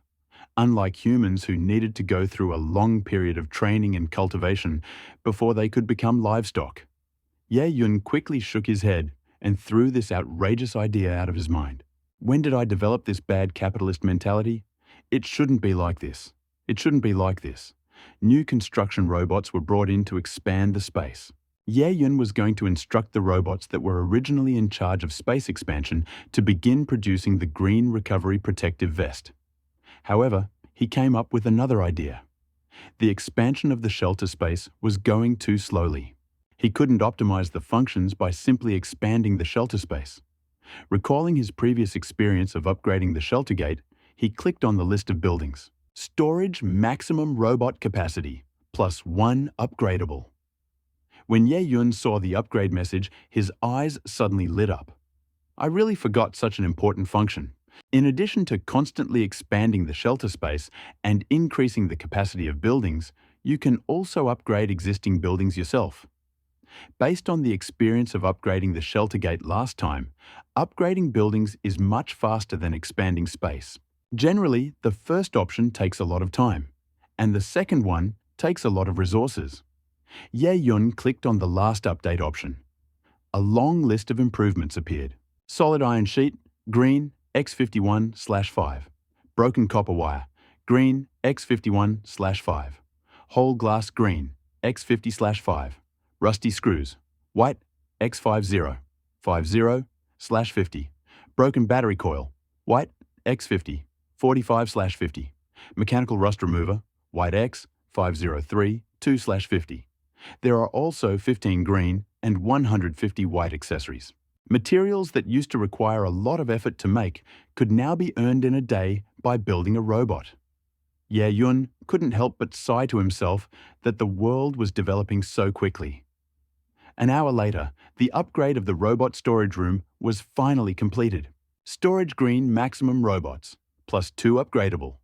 Ye Yun immediately opened the system. Used space, 9, free space, 0, plus food reserves, 52 out of 100 plus freshwater reserves, 52 hundredths plus cruising range, 400 400ths plus medicine, 200ths plus construction robots, 4/5 advanced bionic man, 1:1, bionic man, 3:3, normal humans, 2/3, number of shelter members, 6, very good. The original number of robots to be built suddenly increased from 3 to 5. Ye Yun pressed the upgrade button again. He glanced at the required materials and silently closed the menu. He originally thought of updating the color of the robot storage room to blue. However, the accessories needed for this upgrade have skyrocketed in price. If 30 green accessories are nothing, then 3 bright blue accessories are not something he can get his hands on right now. It is obvious that he will not be able to continue upgrading the robot storage room in the short term. After closing the list, Ye Yun suddenly thought about a question. The initial upgrade and expansion of the shelter is relatively simple. Although the resources required are slightly higher, ordinary managers can still gather them with effort. However, the resources required to upgrade the shelter later are somewhat exaggerated, meaning that it is nearly impossible to maintain subsequent shelter upgrades by simply going out to collect trash. And a person like him, who has golden fingers and can make huge profits by producing props, is probably the only one in Scorpion's shit. Without the perfect blueprint, other managers will hardly be able to make a profit by selling finished props. In the end, there is a possibility of failure. Low-level white props do not require many resources, so failure will not have a big impact. However, the green prop itself requires 2 to 4 green accessories to make. If it works, everyone will be happy. But if it doesn't, the losses will be very serious. And then, everything becomes clear. Garbage collection is only a relatively basic and necessary action. After obtaining certain resources by scavenging, it is necessary to increase the overall combat capability of the shelter as soon as possible. After increasing the combat efficiency, you will be able to kill mutants and other enemies, such as the extremely cruel invaders that Ben has repeatedly mentioned. Killing these powerful enemies will give you something much better than just collecting trash. From these 2 kills of large mutant creatures, we can see that this style of fighting bosses has some very significant advantages. To get income from just collecting trash, it will take more than 10 days to get dozens of white accessories, 20 to 30 green accessories, and 1 blue accessory. And you need to be very lucky. Of course, compared to the low risk of picking up trash, the risk of killing large mutant creatures is relatively high. If it weren't for luck this time, number 1 might not have returned. Even if he was lucky, half of his body would have been crushed into pieces. Ye Yun's chin sank. It seemed that he needed to further improve the team's combat capability. However, the improved Bionic Man's stats were still relatively low, and he could not equip the best green equipment at all. The Bionic Man population had reached its limit. Even if he had 2 more fragments in his hands, he would not be able to continue expanding the Top View team. Now, he can only wait for information from the 2 brothers, Hisoka and Simon, and hope that they can give him a satisfactory answer. It would be best if we could bring back a person with superpowers. If not, then as a second option, bringing back someone like Benna would be quite acceptable. Ye Yun looked at the construction robot that was still working hard to expand the space. Next building to be built was to increase the maximum number of bionic humans. Although bionic humans are very weak in the early stages, they still have great potential if they are constantly improved. Even if individual combat power is insufficient, it is quite possible if the deficiency is compensated by numbers. Moreover, bionic people have a very big advantage. If they have enough resources, they can be instantly replenished within a short period of time after death. If necessary, the bionic man can be used as a decoy or scapegoat to ensure that the team has sufficient combat power. If the battlefield is just outside the shelter, he can even consume and resupply at the same time. After all, he now has 4 construction robots in his hands, and his production speed is astounding. Of course, this tactic is still in its ideal stage. Ye Yun is not yet capable of waging such a fruitful battle. If only 1 or 2 bionic people were affected, he wouldn't feel bad. But if there were too many, the available resources would not be enough. After all, the landowner didn't have any surplus food. Although the warehouse cannot be further upgraded, new construction robots can be produced. After inspecting the warehouse and not finding any remains of the construction robot inside, Ye Yun immediately opened a public chat. Buy construction robot green with serious damage. The price is 9 green parts. If you have parts, please contact me directly to discuss the exchange. Ye Yun originally thought that this time it would be the same as before, and it would take a long time to buy it, and the other party would probably temporarily raise the price. As soon as he sent the message, many people added him as a friend. After he accepted their friend requests, he began to receive transaction requests. After this transaction was completed, Ye Yun continued to receive transaction requests from other people. This situation is completely different from the previous one. He tried to buy it for a long time, but without success, and now so many people suddenly want to buy it. Ye Yun didn't suspect that this was because many orphanage managers like him had already visited the abandoned orphanage coordinates provided by the system. Severely damaged construction robot green description. A construction robot that is unusable due to severe damage. Maybe it can be repaired using the relevant drawings and accessories? Can spare parts be used to repair without a drawing? Yes, assessment type. Repair work. The risks of this repair are assessed. This time, the repaired item is a seriously damaged construction robot. Green assessment. Chance of getting green items is 100%. Risk, 0%. Repair is successful. You get build a robot green. The 5th construction robot, successfully obtained. Except for the one responsible for expanding the space, the other 4 robots can be used. Ye Yun immediately instructed them to make a green recovery protective vest. It's not that he didn't have the ability to produce other things, but that this thing had the greatest economic benefit. In the past 2 days, Ye Yun also bought several different designs on the exchange. There are armor and weapons, but overall, the benefits are not as significant as the protective vest. A small portion of these designs, such as the .32 caliber pistol, have manufacturing costs that even exceed the selling price and are not worth producing at all. Even if the cost price of the remaining ones is lower than the selling price, you won't make much money, so there's no need to produce them at all. Oktyabrski Gorodok. Although it's called a city, it's really more of a gathering place where all sorts of people live together. With the exception of a few locals, most of the people who live here are just temporary visitors. It gets its name from an ancient calendar that was said to have been found in the town with the page open to October. The city of October was not built after the cataclysm, but was rebuilt from the ruins. Although the building has been repaired and patched up over the years, dilapidated buildings are still visible everywhere. Most of the houses are dilapidated, and the mottled marks on the walls testify to the ravages of time. Unknown black stains and weapon marks testify to the brutality of the wasteland. However, despite the harsh environment, it relies on low levels of radiation and a deep well of water left over from the disaster. It is no surprise that Oktyabrski City has become an important distribution center for materials in the wasteland, attracting people from all walks of life. The 2 brothers, Hisoka and Simon, rode slowly into October City on their modified motorcycles. The roar of the cars echoed through the deserted streets, immediately drawing watchful glances from those around them. Both brothers were not surprised by these obviously scrutinizing glances and, in the wasteland, vigilance is a survival instinct. Brothers Hisoka and Simon have long been accustomed to this. If these people do not treat them with suspicion, they will begin to worry that this is a black city that has settled.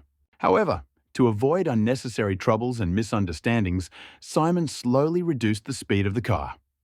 Although most cities do not object to their residents and visitors using transport within the city, However, in most cities, the buildings are very dirty, and there are no traffic rules or traffic lights.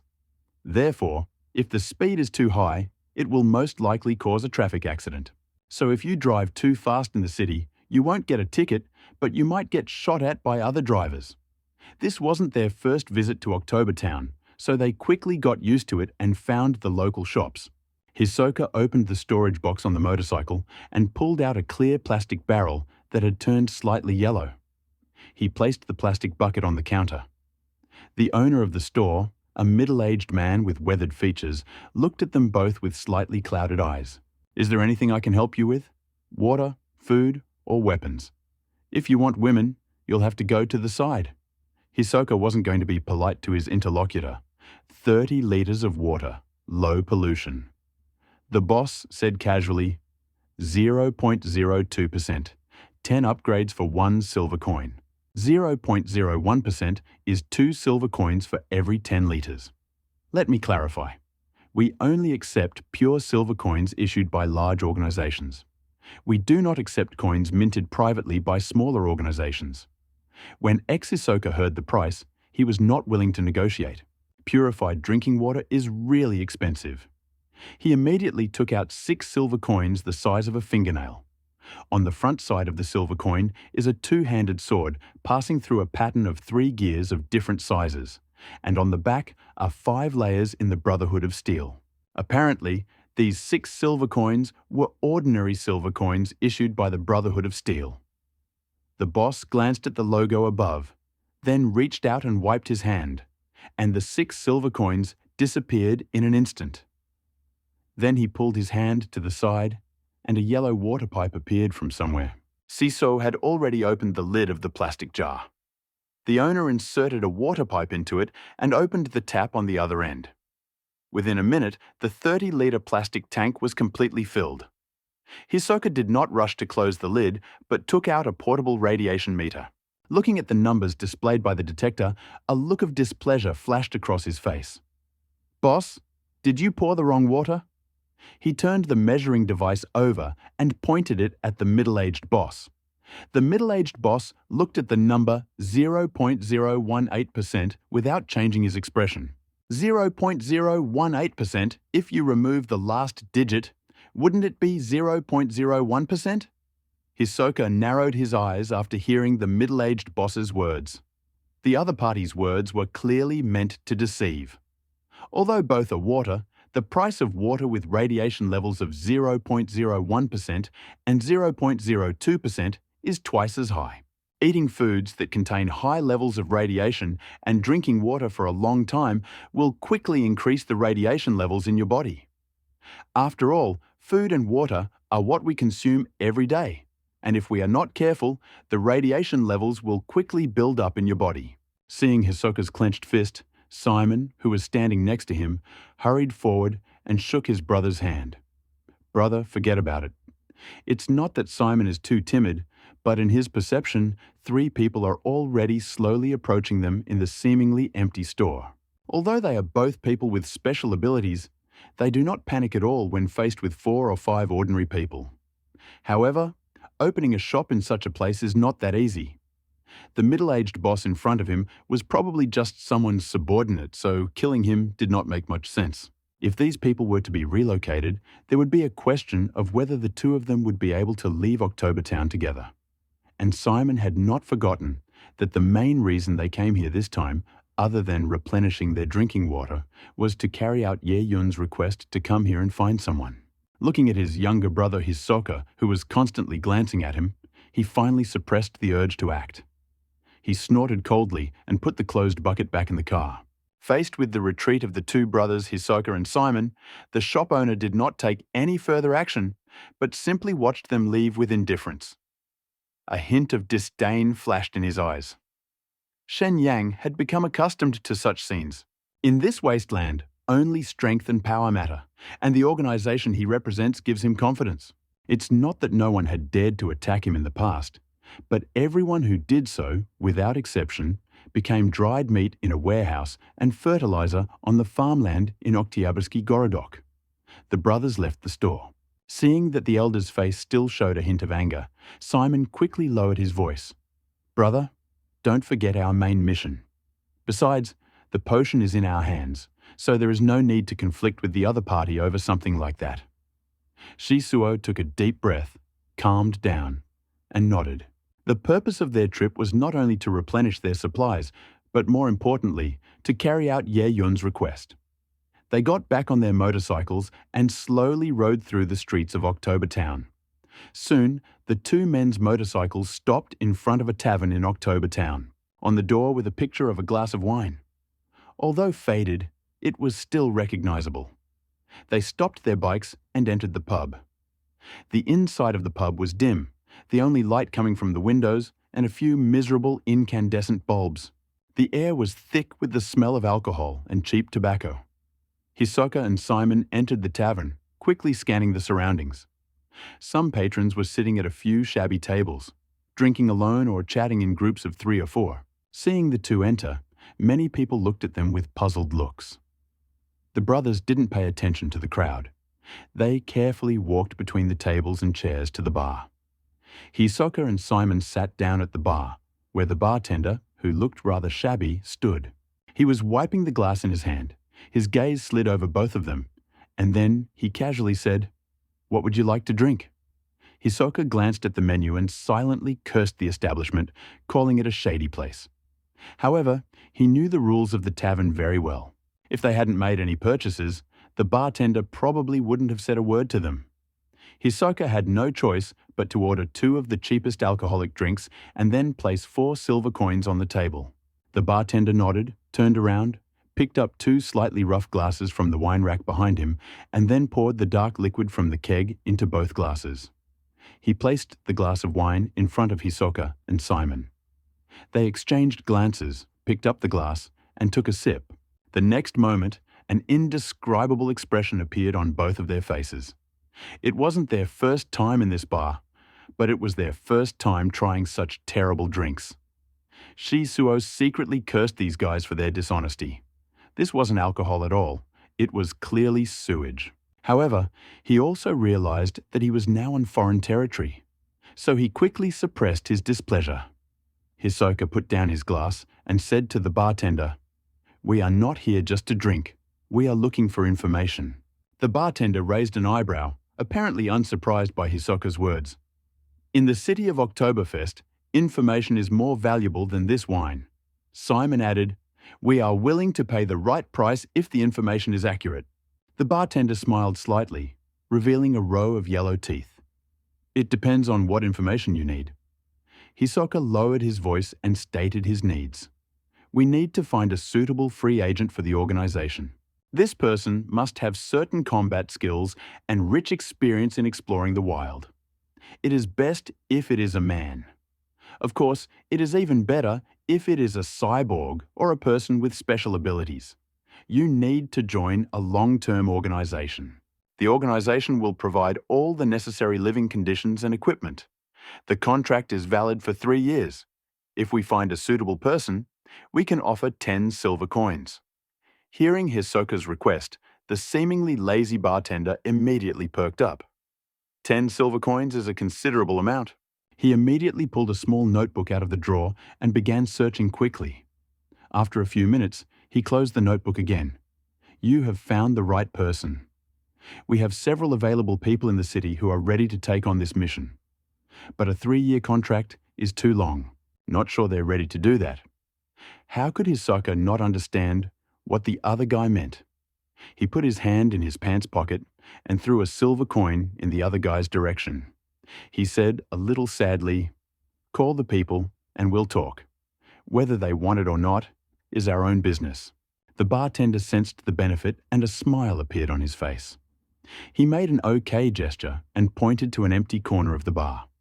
"Sit down for a minute. I'll go call someone." The wait wasn't too long. After all, Oktyabrski Gorodok itself was small. About half an hour later, the bar appeared in front of the two brothers again. There were 4 other people with it. Hisoka carefully examined the 4 people in front of him with a searching gaze. 3 men and 1 woman. Seeing the woman on the right, Hisoka couldn't help but frown. He had just specifically reminded her that it would be best if it were a man. It was not that he was discriminating between men and women, but there were significant physical differences between them. In some special circumstances, women's fighting ability was even weaker than usual. However, since people have already come, it is not easy for him to drive them away. There is nothing special about these 4 people, except that they are a little more muscular than ordinary people. In fact, he also knew that in a small settlement like Octobertown, there simply cannot be influential people. Although Hisoka frowned, he still nodded politely to the 4 people and motioned for them to sit down. Seeing this, the bartender tactfully stepped aside to let them talk. Hisoka spoke first. "I am Hisoka, and this is my brother Simon. The bartender should have told you about our needs just now, right? Then please introduce yourself, starting with this older brother." Hisoka pointed to the man on the left. The man on the left nodded. "My name is Lucas. I used to be a caravan guard. I have experience surviving and fighting in the wild." Hisoka looked at the man carefully. He was the strongest of the 4. His exposed skin was covered in a mixture of new and old scars, and his hands were covered in calluses. Obviously, the enemy should engage in combat more often and use melee weapons. Then the second man stood up. He looked a little older, with a weathered face. "My name is Carl. I was a mutant hunter in the wasteland. I am very good at tracking and setting traps." The second man was the oldest of the 4. Although Hisoka didn't immediately guess his age, he had to be at least 40 years old. To be honest, that age was considered old in the wasteland. After all, radiation and the various dangers that await us in the wastelands have significantly shortened the life expectancy of most people. If you are active in an area with high radiation levels year-round, the food and water you consume will not be specially purified. When people reach 40 years of age, their physical functions are significantly reduced, and such old people are immediately excluded from the group. However, if the other side is a mutant hunter, then the situation is different. Mutants who are able to survive in the wasteland have their own strengths, as well as various shortcomings and weaknesses. An experienced hunter familiar with mutant creatures. Entirely possible to develop a plan to deal with prey based on the habits and various weaknesses of mutated creatures, as well as track prey from a distance with the help of some clues. Hisoka felt that if the other person didn't have any special strengths, he would most likely choose this person. After all, this person's conditions seemed to be quite suitable for Ye Yun and his group's hideout. The third person is the tallest of the 4, but he looks a little thin. "My name is Jung Kai. I am very good with firearms and can be the shooter in the team." Shi Suo carefully examined the guy named Jung Kai, and after a moment, he chuckled in his heart. He noticed that Jung Kai's hands did not have the thick calluses that usually appeared from holding a gun for a long time. This made him doubt Jung Kai's so-called knowledge of firearms. In the wasteland, bragging about their firearms skills, but with no actual evidence to back it up, considering firearms are such simple weapons. Even a child of a few years old can call himself a shooter if he can pick up a gun. However, this type of shooter will not only not bring any improvement to the team's combat capability, but will also be a real disaster. After all, close combat is common in combat, especially when hunting mutants, and both sides are likely to be completely confused. An inept marksman can do more damage than even a fearsome mutant creature. Of course, Hisoka didn't personally bash the other side. As the old saying goes, leave a way for others so that you can meet again in the future. Hisoka also didn't want to insult others without reason. Soon, his gaze fell on the last and only woman. The woman stood up without thinking. Her voice was not as soft as a woman's, but rather a little hoarse. At first glance, it was not even clear that it was a woman's voice. "My name is Jo Mei. I am a mutant." Although the voice was not loud, it immediately attracted the attention of the other 5 present. Hisoka immediately perked up. He never expected that in a remote village like Octobertown, there would be a person with superpowers. Hisoka's face became a little more smiling, but he didn't have much hope. After all, if they were really strong espers, most of them would have joined organizations or forces. Unless there are special personal reasons like the two brothers, they are unlikely to become free people or solo travelers. Mutant? What powers do you have? Jo-mei did not hesitate. It was no secret in Octobertown that she had supernatural powers. I am a beastman. She took a deep breath, and a layer of fine hairs began to grow on her wheat-brown skin. In the blink of an eye, they turned into cat fur. Jo-mei's physical changes did not stop. Features also began to change gradually, with pointed ears emerging from her hairline. Her face became more pointed, her eyes became larger and rounder, glowing green, and her pupils narrowed into a narrow vertical line. The tips of her fingers had sharp nails sticking out, making them look dangerous. The entire transformation process was quick and smooth. It took Jo-mei less than 2 seconds to complete the transformation. Seeing the change in his interlocutor's behavior, Hisoka suddenly became serious. Beastman. This is a very large branch of superpowers. As the name suggests, a beastman is a person with special powers who can partially or completely transform into a beast. By activating their superpowers, they acquire animal characteristics and gain corresponding abilities. It is said that this type of psychics are actually very similar to them, and are also a type of artificial psychic. However, this type of artificial mutants differs from them in that the abilities of the beastmen are inherited. They say it was a special study before the cataclysm. Some crazy scientists implanted genes of different animals into the bodies of the experimenters. The original goal of this experiment was to create a powerful humanoid biological weapon.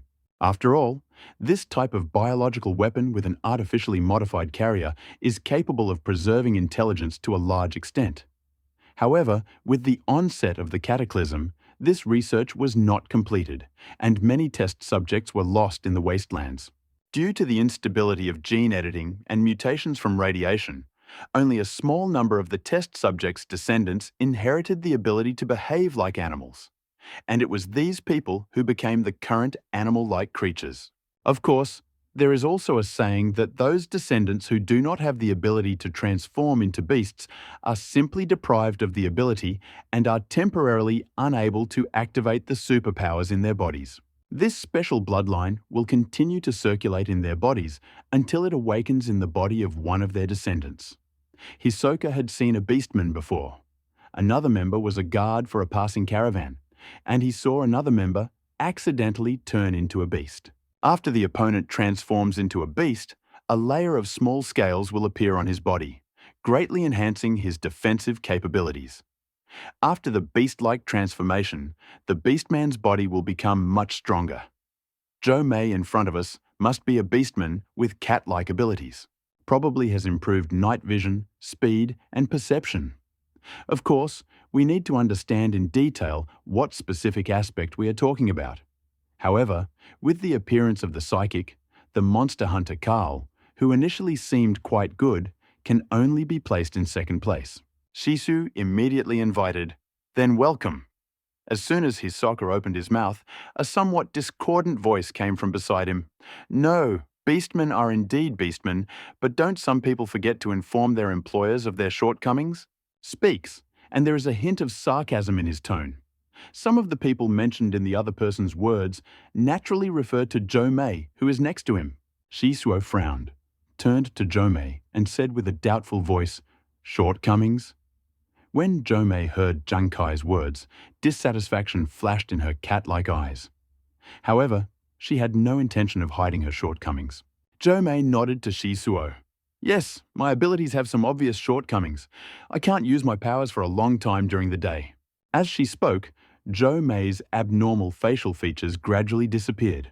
The hair on her body quickly retracted, and her cat-like eyes, which had doubled in size, turned back into normal human eyes. Hisoka felt a little uneasy. Now he finally understood why a man with superpowers, and the only one with superpowers, lived in such a wretched place like Octobertown. Just now, I thought I had found a treasure among the trash, but it turned out to be just a useless thing. Ability to transform into a beast can only last for 2 minutes? 2 minutes is too short compared to the battle. Hisoka frowned. Apparently this limitation was stricter than he expected. It is true that people with superpowers are stronger than ordinary people, but such a weak superpower is actually not much different from an ordinary person. However, Simon, who was standing next to him, suddenly asked, "You said that you can't use it for a long time during the day. Mean that it can be used for a long time at night?" Jo-mei nodded. "At night, I can maintain my beast form for a long time. As long as my physical and mental strength do not reach the limit, it will not automatically cease." At this moment, Jang Kai chuckled again. "It sounds amazing that it can be used for a long time at night. But let me be frank. What serious team would operate at night?" Shisuo really disliked Jang Kai, but what he said was actually true. Ability to observe and act at night is severely limited, and most teams prefer to camp and rest at night. Furthermore, many mutant creatures have a habit of moving about at night, and night is the natural habitat of mutant creatures. Fighting the enemy on his home turf is definitely not the smartest choice. You can't change the overall logic of the game to suit one person on the team. Of course, there is one exception, unless that person is so strong that the entire team must revolve around him. However, the Catwoman in front of him was clearly not like that. Hisoka's gaze slowly moved to Kyle, who stood next to him. If we rule out Catwoman, the only option left was Kyle, the old hunter. At this time, Simon leaned towards his elder brother's ear and said in a voice that only the two of them could hear, "Brother, although Jo-mei has a big disadvantage, I think this disadvantage can be turned into an advantage." Hisoka didn't quite understand what his brother meant. "What?"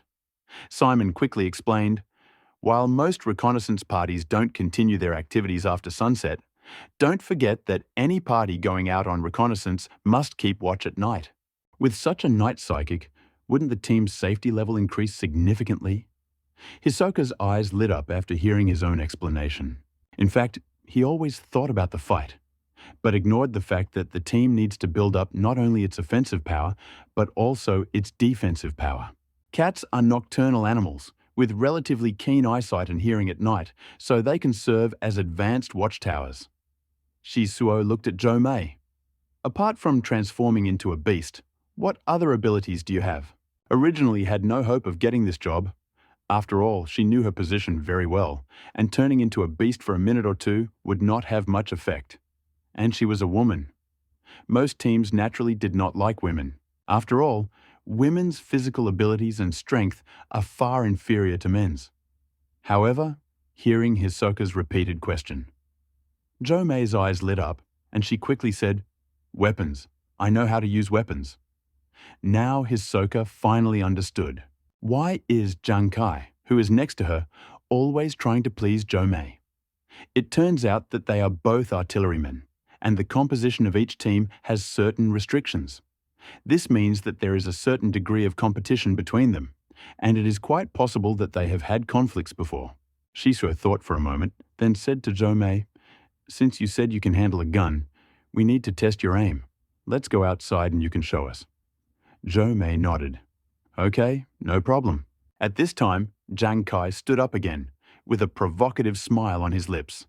"Since someone wants to show off their marksmanship, I will do so too. After all, the true level of a team can only be seen when it comes to a match between two marksmen." Shisuo glanced at Jang Kai. He understood his intentions and wanted to check whether his judgment of people was correct. So he said to Jang Kai, "Well, you'll come too. Let's see how you shoot." The group went out into the open space in front of the tavern. Hisoka picked up some trash from the ground and placed it on 2 dismantled cars. "Has 6 targets. Let's begin the performance." Jo-mei and Jang Kai walked to opposite ends of the open space, chose a suitable position, and prepared to shoot. Hisoka and Simon stood a little further away, ready to watch the pair's performance. The 2 men each pulled a pistol from their belts. The pistols that both men were holding were the most common type of pistol in the wasteland, revolvers. The revolver, also known as a revolver, is a classic weapon of personal defense and combat. Its advantage lies in its simple and reliable mechanical design, which can maintain good performance even under harsh conditions. Revolver does not have a complex automatic loading mechanism. which reduces the likelihood of jamming and makes it more reliable in critical moments. In addition, the revolver's design with a rotating chamber allows for quick ammunition changes, which is very useful in some special situations. Moreover, the need for revolver bullets is extremely small. Given enough materials and tools, most shooters can make the necessary bullets by hand. Hisoka gave the order from the side, and the two men fired simultaneously. The sounds of gunfire echoed through the street. Speed of both men was slow, and they finished shooting almost at the same time. Hisoka was surprised that they were both actually quite good shots. All 6 rocks used as targets were knocked out or broken. Hisoka didn't expect that he would actually make a mistake. This guy turned out to be a marksman with good design skills. However, no matter how high this person's level is, Hisoka will never allow such a person to join the team. In the short time we had just spent together, it had become clear that this guy was a vindictive man. If you accidentally offended him, it wouldn't be surprising if he shot you during a fight. Simon leaned close to his older brother's ear and asked, "What should I do now? Which option should I choose?" Hisoka rolled his eyes in irritation. "Is that even a question?" Shisuo walked up to Jo-mei. "Very well. You have passed the test. Let's go in and find a place to discuss further treatment in detail." When Jo-mei heard his words, her face showed surprise. At first she thought there would be more tests, but she unexpectedly passed them successfully. Okay, let's go talk." Simon, who was sitting next to him, had already taken out some silver coins. He was walking ahead of the other 3. "Lucas, I'm so sorry. I hope we can work together next time." "Mr. Carl, I'm very sorry. I hope we'll have a chance to work together next time." After saying this, Simon, according to the rules, slipped a silver coin to the other person. Although the 2 were not chosen, they said nothing. After all, you can earn 1 silver coin by doing nothing but walking around and introducing yourself. The 2 men readily accepted the silver coins and left. After all, that's what this committee is like. Sometimes you won't be chosen simply because you're strong enough. Has a different configuration, different goals, and different needs. If you are not selected this time, just wait until next time. Simon came to Zhang Kai. "Mr. Zhang Kai, very." Before Simon finished speaking, Zhang Kai pointed at Jo-mei and asked, "Wait, we both have all the hits. Why did you choose him and not me?" The 2 brothers looked at each other and saw the confusion in each other's eyes. Honest, the decision on who to hire and who not to hire was initially made by the person who gave the assignment. Very few people stand up and question the outcome after they are eliminated. After thinking for a moment, Hisoka tactfully said, "Although you both have similar shooting skills. However, Miss Jo-mei is still a person with special abilities. Considering that she will have certain advantages when working in the dark, we chose her." With these words, Shisuo placed a silver coin in Zhang Kai's hand. "Mr. Zhang is really very accurate, but for now, we only need 1 person. I hope we will have the opportunity to work together next time." Looking at the silver coin in his hand, he listened to Hisoka's explanation. Although Zhang Kai was still very angry, he did not want to pursue this topic further since others had already given him an explanation. He looked at Jo-mei with indignation. This was not the first time that this woman had taken his job away. 3 people were kicked out. The 2 brothers took Jo-mei back to the bar. "You should know our terms. You need to join a long-term organization. The organization will provide all the necessary household items and equipment. The contract is valid for 3 years. Now that you have passed the check, we must give you more information. You need to join a small shelter. This is not one of those abandoned shelters that have been repopulated, but one that survived a disaster. The conditions inside are very good. There is clean drinking water and food, as well as potions that reduce radiation levels. They can also provide you with high-tech weapons that existed before the cataclysm. If you are willing to join, you will most likely be in charge of the reconnaissance team. Of course, you can be sure that after joining, you will not be cannon fodder, but a full-fledged member of the team." Jo-mei initially thought that there was a caravan that needed thugs, so she issued an order to this effect. But she never thought that the place that issued this assignment was actually a shelter. Even though it was only a small shelter, this job was definitely better than being a caravan guard. After all, it was better to have a permanent place to live than to sleep in the open every day. Jomei nodded without hesitation. I would like to join. She didn't even ask the other party for the hiring price and immediately agreed. After all, such opportunities are rare. Hisoka wasn't surprised by the other party's reaction. Okay, since you agree, we'll give you 2 days to sort it out. Jomei waved her hand. It won't take 2 days. I'm alone. I can go back to the hotel, pack my things, and leave. A day and a half later, Hisoka and the other two arrived at the abandoned gas station where they had agreed to meet. Hisoka had sent a message to the hideout in advance, so Ye Yun left the men waiting at the abandoned gas station, C number 1 and number 2 next to Baina. Jomei finally relaxed completely. Two robots with such a high degree of anthropomorphism could only appear in those shelters that had been sealed before the disaster. Frankly, she was worried all the way that the other side would try to trick her out of the city under the guise of an errand. However, upon seeing the two robots, she realized that her fears were in vain. Trafficking is indeed common in the wasteland, but an organization like this with advanced robots, even if it really wants to engage in human trafficking, it will probably only trade in batches. When Ben saw the newest member, his eyes suddenly lit up. Although Jomei's skin is not only dark, but also very sunburned because she often goes on missions. However, she is also considered the number 1 beauty in the wasteland. Baina quickly stepped forward and introduced himself. Hello, my name is Baina. Nice to meet you. Seeing Baina's enthusiasm, Jomei also smiled amiably, extended her hand for a handshake, and replied, Hello, Baina. My name is Jomei. Baina nodded to number 1 next to her. Number 1 and number 2 immediately placed the boxes in front of the two brothers, Simon and Hisoka. The administrator asked me to convey his thanks to you two for your help. This is what you need. This is exactly the protective gear you need. 2 protective vests with high protective properties. Also, the administrator thought you completed the task very quickly, so here is some water and food as an additional gift from him.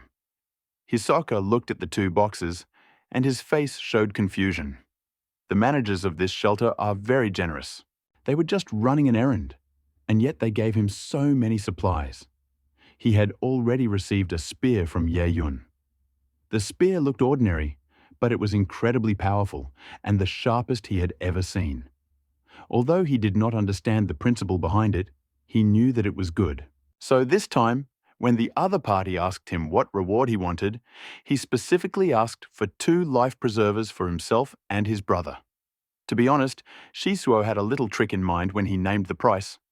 He deliberately raised it, wanting Ye Yun to bargain. In his opinion, it would be a good idea to get a piece of armor for such a small task. After all, given the power of the weapons, the armor created by this shelter would most likely be equally powerful. However, Shisuo did not expect that Ye Yun would not bargain and directly give him 2 pieces of armor. In addition, we were given 2 large containers of water and food. Last time they ate these cubes of water and food. The taste can be described as quite good. Especially the blue cube of water. They had never tasted such sweet water. All the filtered, so-called low-level purified water had an unpleasant odor due to the dirty filtration process. They were also surprised to find that the protective gear in the box was exactly the same as what Ben and the other 2 were wearing. Apparently, the other side didn't treat them any differently just because they were outsiders. At that moment, Hisoka felt so ashamed that he wanted to find a hole to crawl into. What are you doing here? This can't be done. This really can't be done. Others treat me as a friend, and I take advantage of it too much. However, he was not going to refuse because it could save his life. He could only silently remember Ye Yun's kindness and look for an opportunity to repay him in the future.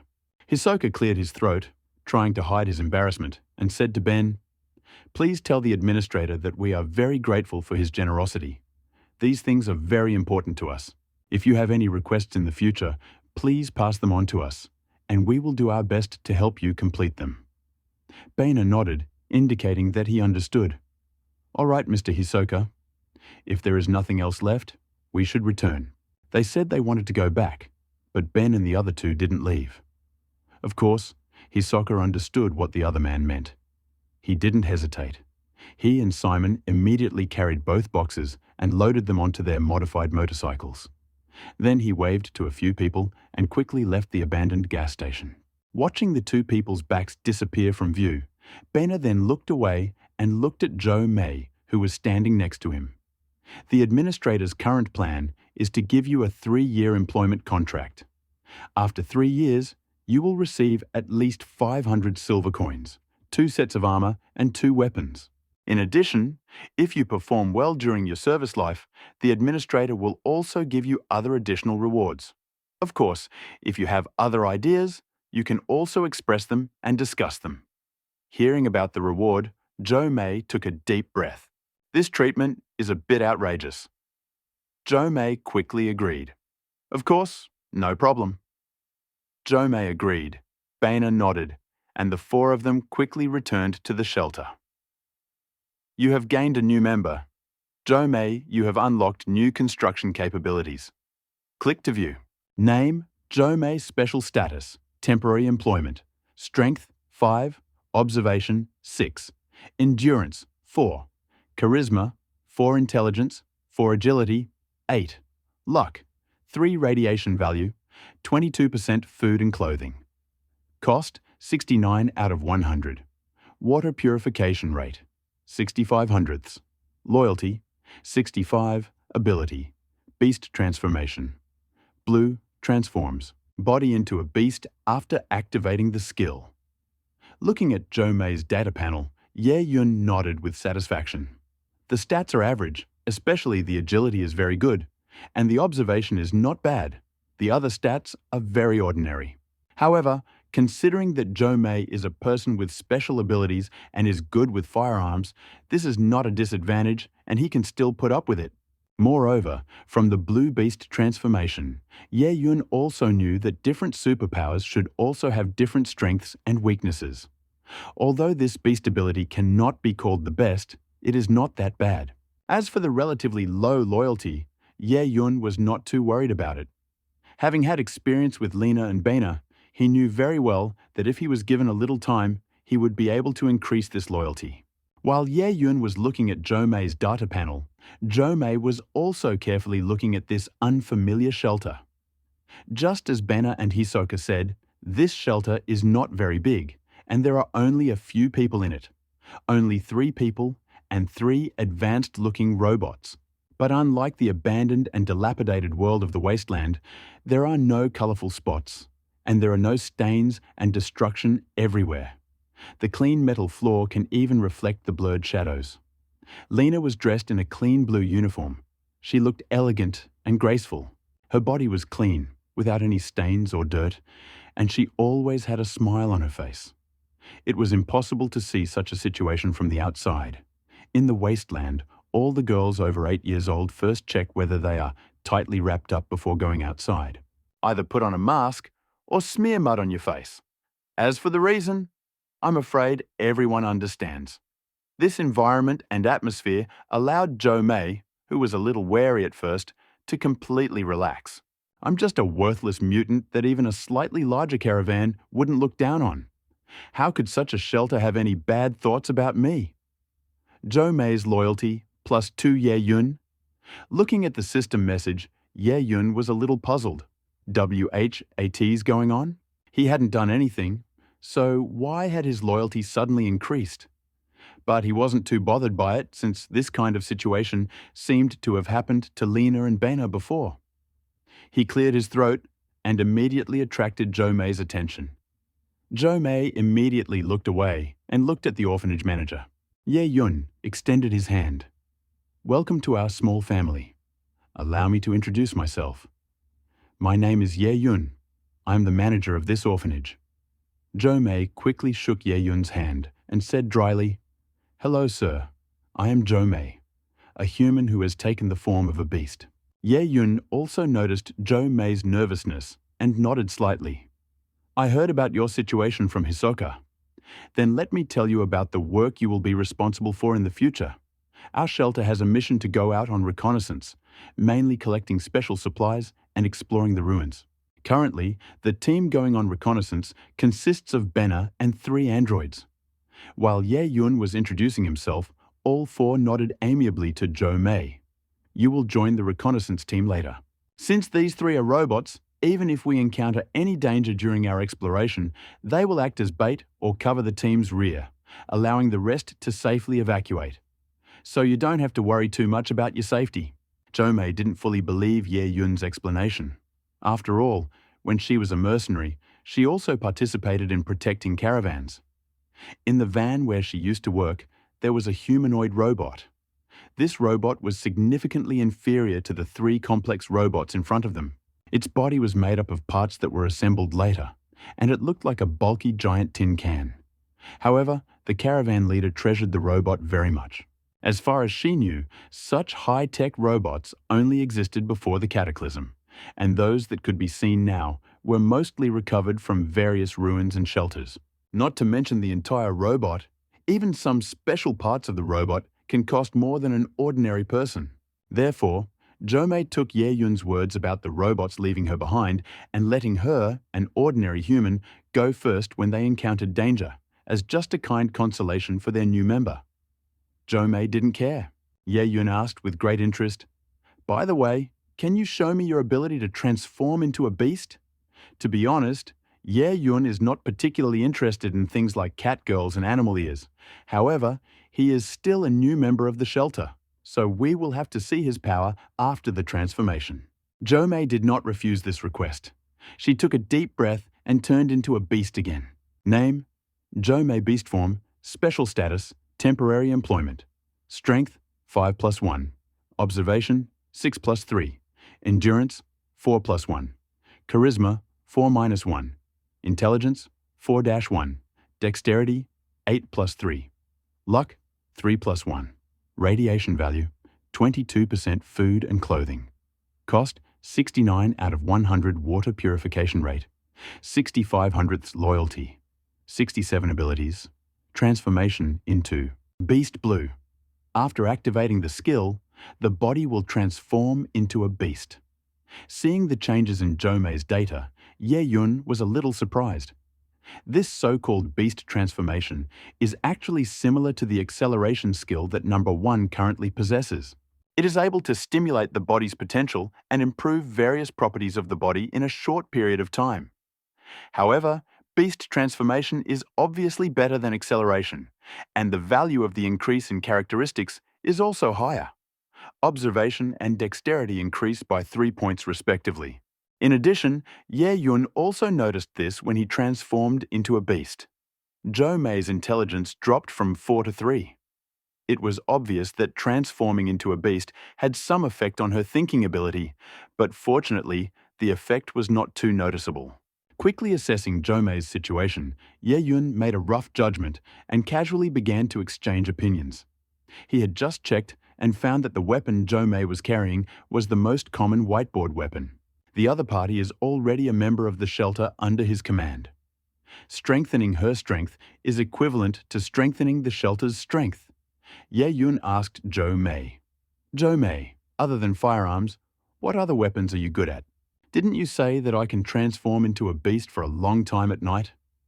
What kind of weapon do you prefer to use when you transform into a beast?" Jo Mei was a little surprised when she heard Ye Yun's question. She just heard Baina say that after she entered the shelter manager would provide her with new equipment and weapons. Initially, she thought that if she got new equipment, it would be after passing the inspection, which would take at least 1 to 2 months. She didn't expect Ye Yun to ask her about using weapons right after she joined. But she quickly realized that perhaps Ye Yun just wanted to ask in advance.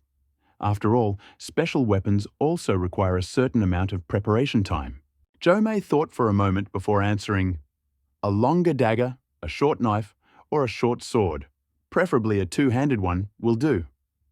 As she spoke, Jo Mei drew a line about 20 centimeters long with her finger. Having a target makes it much easier to find. Jo Mei was a little confused as she watched Ye Yun gesture in the air. But Baina next to him whispered, Don't worry, Mr. Administrator. I have to choose a suitable weapon for you. Jo Mei. A few minutes later. Ye Yun's gaze fell on the weapons that were being exchanged. Two-handed dagger trauma green. Trauma, 5% chance to cause bleeding attack, 14 to 14. Attack speed, high attack range, short use. Attribute, dexterity 7. Price, 300 white accessories. Very good, the values are quite good, and there is also a special effect. Although the probability of activating the special effect is not very high, it is still relatively rare among green weapons. The price is slightly higher than that of ordinary green weapons, but considering that it does have special effects, Ye Yun does not care about the difference in price between dozens of white accessories.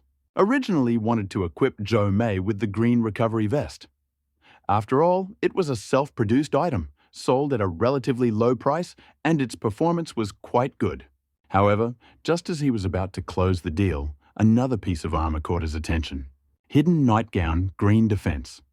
13 clothes made of special leather, which is used to sew night clothes due to its light-absorbing properties.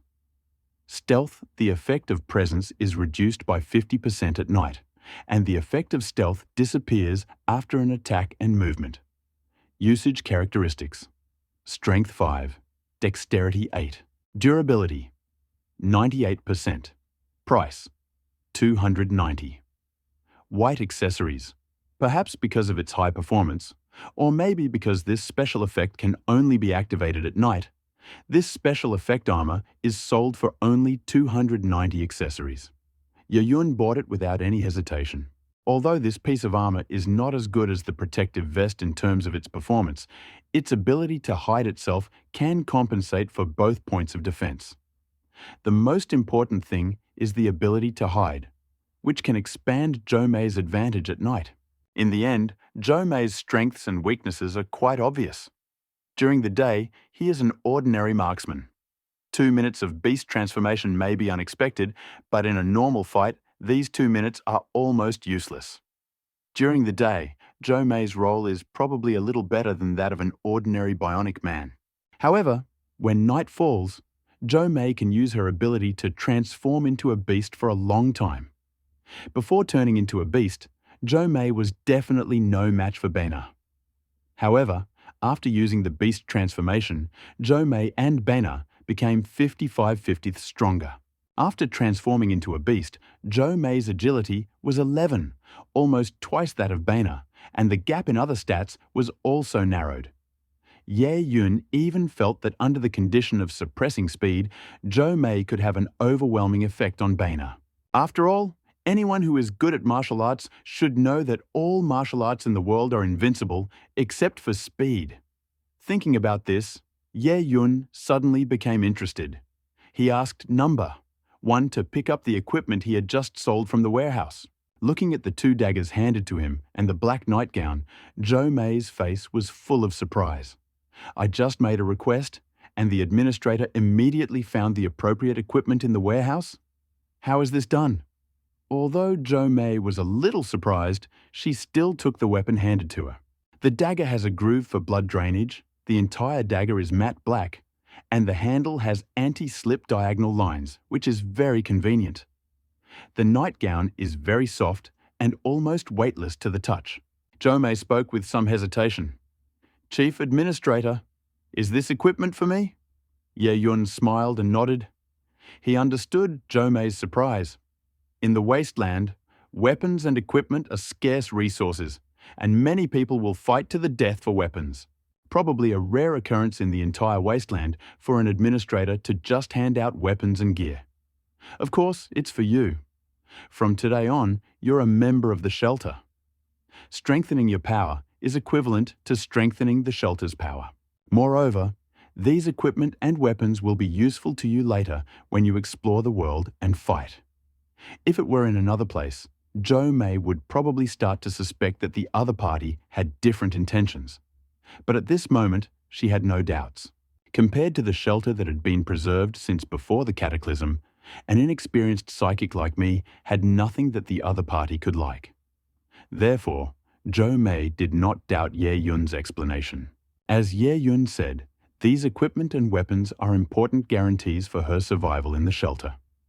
Moreover, she felt the sincerity in Ye Yun's words, which made her feel some gratitude towards him. "Thank you, Mr. Administrator. I will definitely use this equipment. Jo Mei loyalty plus 10. Seeing the system prompt, Ye Yun nodded with satisfaction. It seems that Jo Mei is still a pragmatist. Her verbal attacks are not taken too seriously by the other party. Instead, she gives gifts, and the other party remains silent. Seeing that the other party's loyalty had reached 77, Ye Yun finally felt relieved. Based on the discussions in public and private chats, as long as the shelter members' loyalty was not lower than 60, there would be no problem. Of course, Ye Yun would rather play it safe.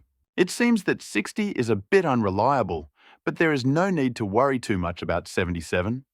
Even if an unexpected incident occurs that causes the other party's loyalty to decline, there will be a buffer period. Ye Yun waved his hand. "You don't need to thank me. You deserve it. Moreover, I believe in your abilities. With this equipment, you will definitely play an important role in the research team." Ye Yun's confirmation made Jo Mei's heart warm. In the wasteland, she had always been looked down upon due to the limitations of her supernatural abilities. However, Ye Yun was so confident in her own abilities that she felt an inexplicable touch on him. "Mr. Administrator, don't worry. I will definitely do a good job in the intelligence team." Ye Yun smiled and said nothing more. "Okay, take a rest first.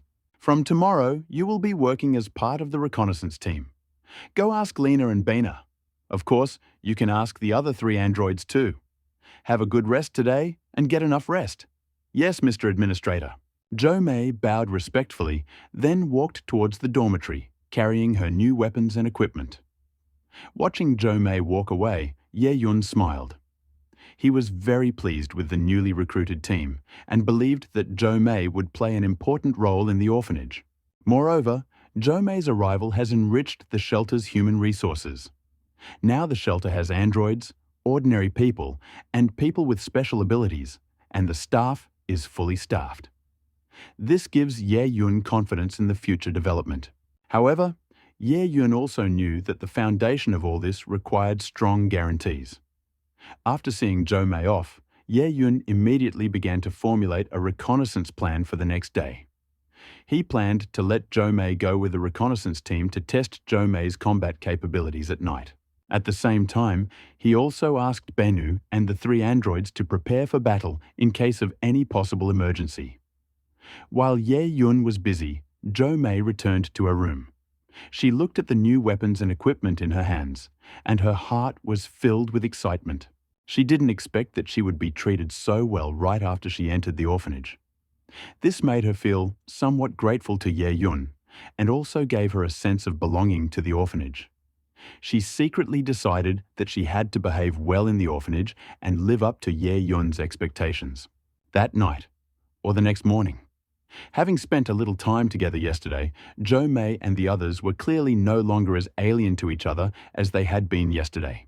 Type: Research. The risks of this operation are being assessed. This study is a random study that lasts 24 hours.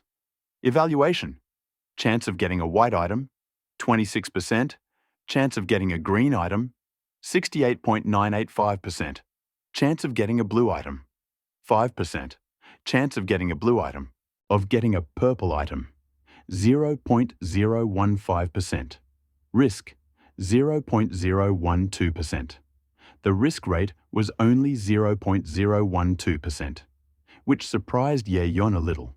He didn't think the risk was high. On the contrary, it was quite low. If it was just a 12-hour random study, the risk was actually a little high. Adding a new member to the team, one with special abilities, would normally reduce risk.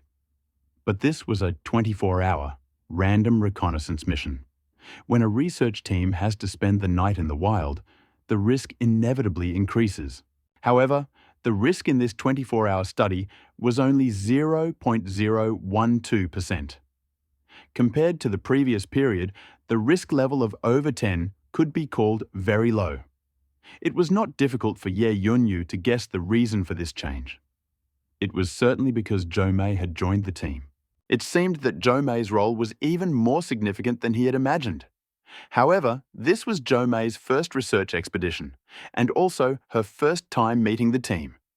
Ye Yun did not want her to sleep outside when she first came. He had to give her time to adapt and settle in. Type: Study. The risks of this operation are being assessed.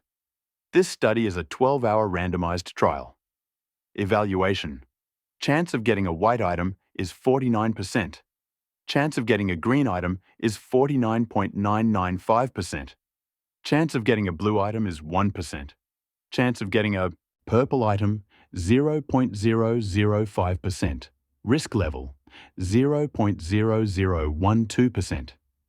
The research mission was reorganized, and after a brief introduction, the research team set off. Bainer looked at Jo May's nervous expression and chuckled. Hearing his laughter, Jo May turned her head in confusion. Don't be nervous. There is nothing too dangerous near the shelter. If you are too nervous, you might even let your guard down. An awkward smile suddenly appeared on Jo May's face. This wasn't her first experience with such an exploratory mission, but perhaps because she was so eager to speak, it felt a little unnatural. Understood, Captain Bainer. Bainer waved his hands quickly. Don't worry, there are only 5 people in the exploration team. You can just call me Bainer. Thanks to Bainer's jokes, Jo May finally relaxed. While they were talking, the team had already entered an obviously abandoned settlement. Such small communities, in which dozens of families live together, are common in the wasteland. After the crazy urbanization, the cities are not able to accommodate the excess population. Around these cities, various communities will be built, large and small, large or small settlements, or even small towns. However, it is these small settlements, located far from the big cities, that have become the most preserved places. The big cities, full of luxury and decadence, often become the first targets and are reduced to metallic ruins. This type of small settlement is also a favorite place for scavengers, and most of them have been looted more than once. Bainer had already been to a slightly higher point, briefly assessing the situation in this small community. The village is not very big, only about 20 small villas. It is obvious that it is a very small village. Each house is about 100 square meters, and there seems to be no signs of living creatures or people in this small settlement. After making sure there was nothing out of the ordinary, Ben immediately split the team into 2 groups. He is in the group with number 2, and number 1 and number 3 are in the group with Jo May. The 2 groups set out separately, but to look out for each other, they did not wander too far apart and searched the neighboring villas. This small settlement had clearly been looted, and on a large scale. All the things that could be easily moved were taken out, leaving only a few large objects in the room that were difficult to move and too valuable. After several hours of searching, both groups found nothing of particular value. When everyone was about to head to the next possible search point, Jo May caught a few unusual details out of the corner of her eye. She stopped and looked around. Jo May pointed to a patch of weeds nearby and said in a solemn tone, "You just came from there?" Jo May pointed at the crushed weeds and the faint traces on the ground. Bainer looked in the direction where Jo May's finger was pointing, then shook his head decisively. "No. What happened?" Jo May's expression immediately became serious, and her hand had already touched the broken 0.32 green pistol on her waist. "These tracks are very fresh and indicate that someone or some creature has been here recently." Bainer immediately went over and looked closely at the place Jo May was pointing to. Indeed, these tracks are very fresh. They may have been there just a few days ago, and there is not even any dust on them. Ben nodded, his expression becoming serious. "Everyone, be vigilant and leave this place immediately. Since there is no useful information here and there may be unknown dangers, there is naturally no need to stay here." The exploration team immediately left the village the same way they had come in. However, when they were halfway there, a burst of gunfire suddenly rang out from the front. Having detected signs of other people, everyone became wary, so as soon as they heard the gunshots, they immediately hid behind the nearest obstacle. Bainer quickly looked around and asked quietly, "Who was hurt?" The three androids answered in unison. No. Jo May quickly checked and shook her head. Me too. After making sure that no one was hurt on his side, Ben immediately breathed a sigh of relief. But he quickly realized that the shot was too far from him. They were so nervous that they even missed this moment. Jo May whispered, "The shot just now probably came from at least 800 meters away. It definitely wasn't coming towards us. Only a sniper rifle could do that at that distance. There must have been a fight among other people. If it is an emergency, then of course it is Boehner who decides." However, seeing that the situation is not urgent, Boehner thought for a moment and immediately asked Number 1 to pass on the message to Ye Yun. While inside the shelter, Ye Yun did not expect that Jo May would encounter something like this during his first mission. He immediately entered the relevant instructions into the bracelet. Type: Combat. The risks of this battle are rated. This is an ambush battle. Rating: chance of getting a white item, 9.1%. Chance of getting a green item, 23.7%. Chance of getting a blue item, 55.205%. Chance of getting a purple item, 0.005%. Risk level, 1.92%. Given the level, the risk was almost 2%.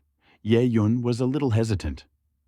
The risk of the last battle with the mutant grey wolves was only 1.2%, but this time it increased by 0.7%, which means that the risk this time is higher than last time. In the last battle, Number 1's body was broken into two halves. If Number 3 hadn't activated the body's repair mechanism, the others would have had to carry both halves back to the container. The risk is high, but the reward for such a battle is also very high. Thinking about the enormous profits that could be made from killing the mutant grey wolf last time, Ye Yun couldn't help but feel tempted. If the benefits from this battle were similar to the previous one, then he would be able to accept it even if the bionic man died. After all, bionic humans are just robots. With enough resources, robots can be built and repaired. After thinking for a moment, Ye Yun immediately gave the order through the bracelet. Once Number 1 received the order, he passed it on to Boehner. Boehner turned around and said to Jo May and the other three bionic people, "Let's quietly approach and take a look at the situation, but don't act rashly. If the scale of the battle becomes too large, we will retreat immediately, understand? Secondly, start using your skills right now and develop your observation skills as much as possible. If you encounter any problem, report it immediately. I understand?" "No." Two nodded. Then Boehner looked at Jo May. "In an emergency, you may need to transform into a beast at any time, so please be careful." Jo May nodded. Number 1. Number 2. Number 3. If you are forced to do this, please delay the others as long as possible.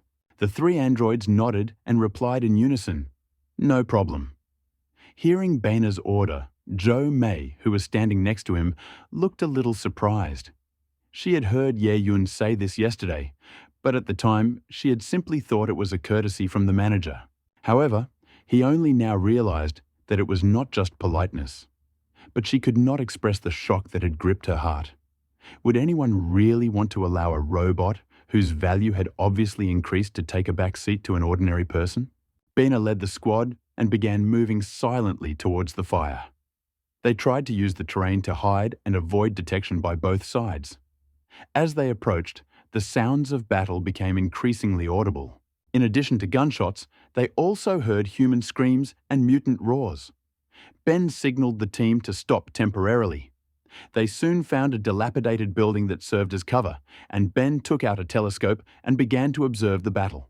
As the telescope lens zoomed in, Ben's expression became slightly confused. He didn't actually recognize the people fighting now, but he confirmed that they were dressed in the same clothes.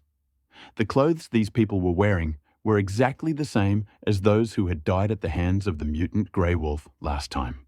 It was obvious that they were from the same organization.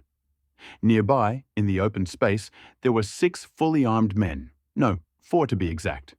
Because before they arrived, 2 men were already lying on the edge of the battlefield, and it was unknown whether they were alive or dead. The 4 people who could still move were fighting fiercely with the mutant brown bear, which was at least 3 meters tall. The level of silent understanding in the fight between these 4 people was very high, and it was obviously impossible to develop it in a short time. This further convinced Ben that they were from the same organization. In front were 2 warriors with shields and machetes, one on the left, one on the right, attracting the attention of the mutant brown bear. Although they held machetes, they used them mainly for defense and rarely took the initiative to attack. The shields in their right hands were constantly used to protect themselves from the claws and fangs of the brown bear. The 2 shooters in the back, at an angle between the 2 warriors with swords and shields, continued to shoot at the mutant brown bear. Attention was drawn to the 2 soldiers ahead, making it difficult for him to mount an effective counterattack against the shooter behind him. This is a very common and effective method of attack in the wasteland. Although the body size of most mutant creatures underwent significant changes after radiation mutation, their intelligence did not increase exponentially with body size. When faced with this type of mutant creature, as long as the mutant's combat capabilities are not at a devastating level, they can rely on the tactic of flying kites, constantly drawing blood from their prey and eventually draining it to death. Of course, this is normal. The current situation was obviously abnormal. The mutated brown bear in front of him was covered in hard skin and a thick layer of fat. Normal swords and small caliber firearms could not cause serious harm to it. Once the kite tactics are no longer able to continuously deal sufficient damage to mutant creatures and continuously weaken their combat capabilities, the consequences will be very serious.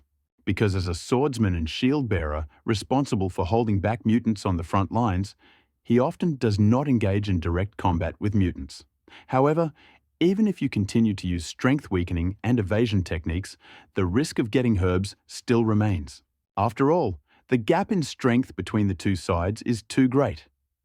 Even if the sword and shield warriors are not injured, maintaining extremely intense combat for a long time will greatly reduce the physical and mental strength of the sword and shield warriors in the front. Boehner also keenly noticed that as the battle dragged on, the fighting stances of the 2 warriors with sword and shield began to deform. The resistance and attraction that were initially on the verge of breaking gradually faded. The gap in strength between the 2 sides was too great. A 3-meter-long mutant brown bear weighs at least 1.5 to 2 tons. The grapple can weigh at least 1 ton when fully loaded. In the best of times, 2 well-trained and fully armed warriors with a sword and shield could still use their skills to absorb the force. However, by this time, the physical and mental strength of the 2 had reached their limit. Suddenly, the mutated brown bear let out a deafening roar, and its original speed even increased slightly. Although the intelligence of this mutant brown bear has not increased much, its hunting instinct is quite terrifying. The previous speed was not the limit, and this change happened a little unexpectedly. The sudden acceleration of the mutant brown bear caught the 2 swordsmen in a bad way. Just one collision, and the course of the battle, which seemed to be changing from one to the other, instantly changed. The fencer on the left at first glance flew 5 or 6 meters away. Then he fell heavily to the ground without making a sound, and no one knew whether he lost consciousness or died. Without the support of his comrades, the other swordsman suddenly panicked. Originally, this kite-flying tactic was based on the fact that the 2 players in the front row constantly attracted the attention of the mutant creatures.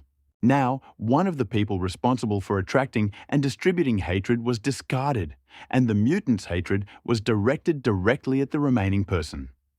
Looking at the slowly approaching brown bear mutant, despair was reflected on the man's face. Without hesitation, he turned and ran, the direction he chose being the one where one of the shooters was. The 2 gunmen behind him were stunned by their comrade's sudden action. One of the archers immediately let out a deafening roar. "Hey, New, what the hell do you want to do? Are you crazy?" However, the sword and shield-wielding warrior known as the Black Ox completely ignored his comrade's questions. The machete he had originally used to defend himself from the enemy suddenly flew out of his hands and flew straight at the roaring gunslinger. The gunslinger never expected that the Black Bull would not only flee the battlefield, but also attack his own people. He instinctively dodged to the side, but the distance between them was too close, and the spinning machete hit his right hand, holding his pistol. The shooter let out a blood-curdling scream. His hand was instantly severed as the machete fell, and blood gushed from his broken arm. The shooter covered his broken arm and cursed, "Hey New, you will die a miserable death. Python, hurry back and tell the boss that the Black Bull killed his comrades." Hey New smiled at the corner of his mouth after hearing his interlocutor's curse. May not die the best death, but another man will definitely die before him. The other shooter, known as Python, had no intention of seeking justice for his comrade after seeing him get beaten. Instead, he immediately put his gun away and ran in the opposite direction. Apparently, the shooter also realized that even if the four of them joined forces, they would not be able to cause much damage to the mutant brown bear. Now there were only 2 people left, and there was no chance of victory. If he didn't run away now, while the mutant brown bear was chasing the others, he would just have to wait to die when the mutant brown bear returned. Neither Baina nor Joe May seemed too surprised by the change in the scene. In the wasteland, even comrades who have just fought side by side may turn against each other the next moment due to different interests. Indeed, it is rare for someone like Hey New to directly attack his comrades, but it is very common for someone like the shooter to immediately flee. Joe May lowered her voice. "Baina, what should we do now?" The shooter, whose arm was cut off nearby, was, without any surprise, knocked down by the mutant brown bear after running a few meters. The brown bear did not immediately eat the food in front of him. Instead, after dealing with the criminal, he immediately chased the black bull, who ran away. Baina calmly analyzed the situation at the scene. Although this mutant brown bear looks ferocious, its 3-meter height tells us that it is not much stronger than the mutant grey wolf we saw last time. Although the 4 people present cooperated well, their strength was not great. If the fighting ability of these 4 people is 10, then the fighting ability of 5 of them is 15 to 20. However, Baina also admitted that even if they played now, injuries would be inevitable. Last time we were lucky. The grey mutant wolf was seriously injured. Number 1, although beaten half to death, did not die in the end. However, this time the brown mutant bears were not seriously injured, and it is quite possible that this time there will be casualties. While Baina was pondering what to do next, more changes occurred on the battlefield nearby. The python that Baina thought had escaped actually snuck back in as the mutant brown bear chased the black bull.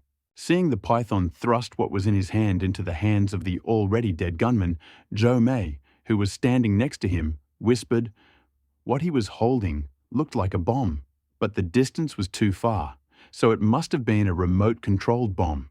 After all, Joe May was a freelance mercenary who was often hired by various caravans. She had been through more battles than Ben's scavenger and had very good observation skills, so she immediately realized that the shooter had a bomb in his hands. When Ben heard this, he had an idea and immediately used the telescope to carefully observe the shooter's movements. And indeed, after planting the remote-controlled bomb, the python immediately hid in the ruins in the distance. "It looks like he wants to use bombs to deal with the mutant brown bear," Baina whispered. Joe May nodded, her eyes fixed on the armed man, watching his every move. Soon, a scream was heard in the distance. Baina and Joe May exchanged glances, then nodded silently. It was obvious that the black bull that was trying to escape had been captured and killed. Sure enough, a moment later, the huge brown mutant bear returned to the battlefield with the black bull's body in its mouth. Joe May whispered, "I heard that mutant bears have a habit of stockpiling. Now it seems to be true." Baina was just wondering why the other man would come back and plant a bomb on his companion's body.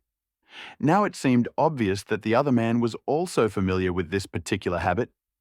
Baina and Joe May continued to watch the battlefield, waiting for the right moment to act. Python understood this very well and waited patiently, choosing the right moment to detonate the bomb. Python knew he only had one chance, and he had to make sure the bomb exploded at the moment when the mutant brown bear was least prepared. Brown Bear put the body of the black bull aside and slowly walked towards the 2 bodies near the battlefield. These were the 2 he had killed in the first surprise attack. The mutant brown bear carefully picked up the two corpses and placed them next to the black bull. Seeing his actions, everyone around him held their breath and concentrated. Under everyone's gaze, the mutant brown bear slowly walked towards the corpse that had the remote-controlled bomb installed on it. Step 2 steps, then 3 steps. Python felt like his heart was about to jump out of his chest. As the mutant brown bear was about to touch the corpse, madness flashed in his eyes, and he furiously pressed the button on the remote control. The next moment, there was a deafening bang, and a bomb exploded next to the mutant brown bear. The power of the explosion exceeded Baina and Zhou Mei's expectations. Flames and thick smoke instantly filled the entire battlefield. The corpse used to plant the bomb was instantly torn to pieces. The brown mutant bear let out a painful roar. His body, weighing almost 2 tons, was thrown back by the blast wave and fell heavily to the ground. In the smoke, the mutant brown bear continued to scream desperately. It was obvious that the explosion had caused him serious injuries. However, no one at the scene acted rashly. Banner and Zhou Mei waited for Python to take action, while Python waited for the smoke from the scene to clear completely. After a few minutes, the smoke from the explosion finally cleared completely. As the smoke gradually cleared, the outline of the mutant brown bear became visible to everyone again. Its huge body no longer had the same mighty strength as before, but looked somewhat abandoned. The shrapnel from the bomb had torn the brown bear's skin, revealing bright red flesh. One of his eyes was tightly closed, and the area around it was covered in blood. It was obvious that the explosion had blinded him.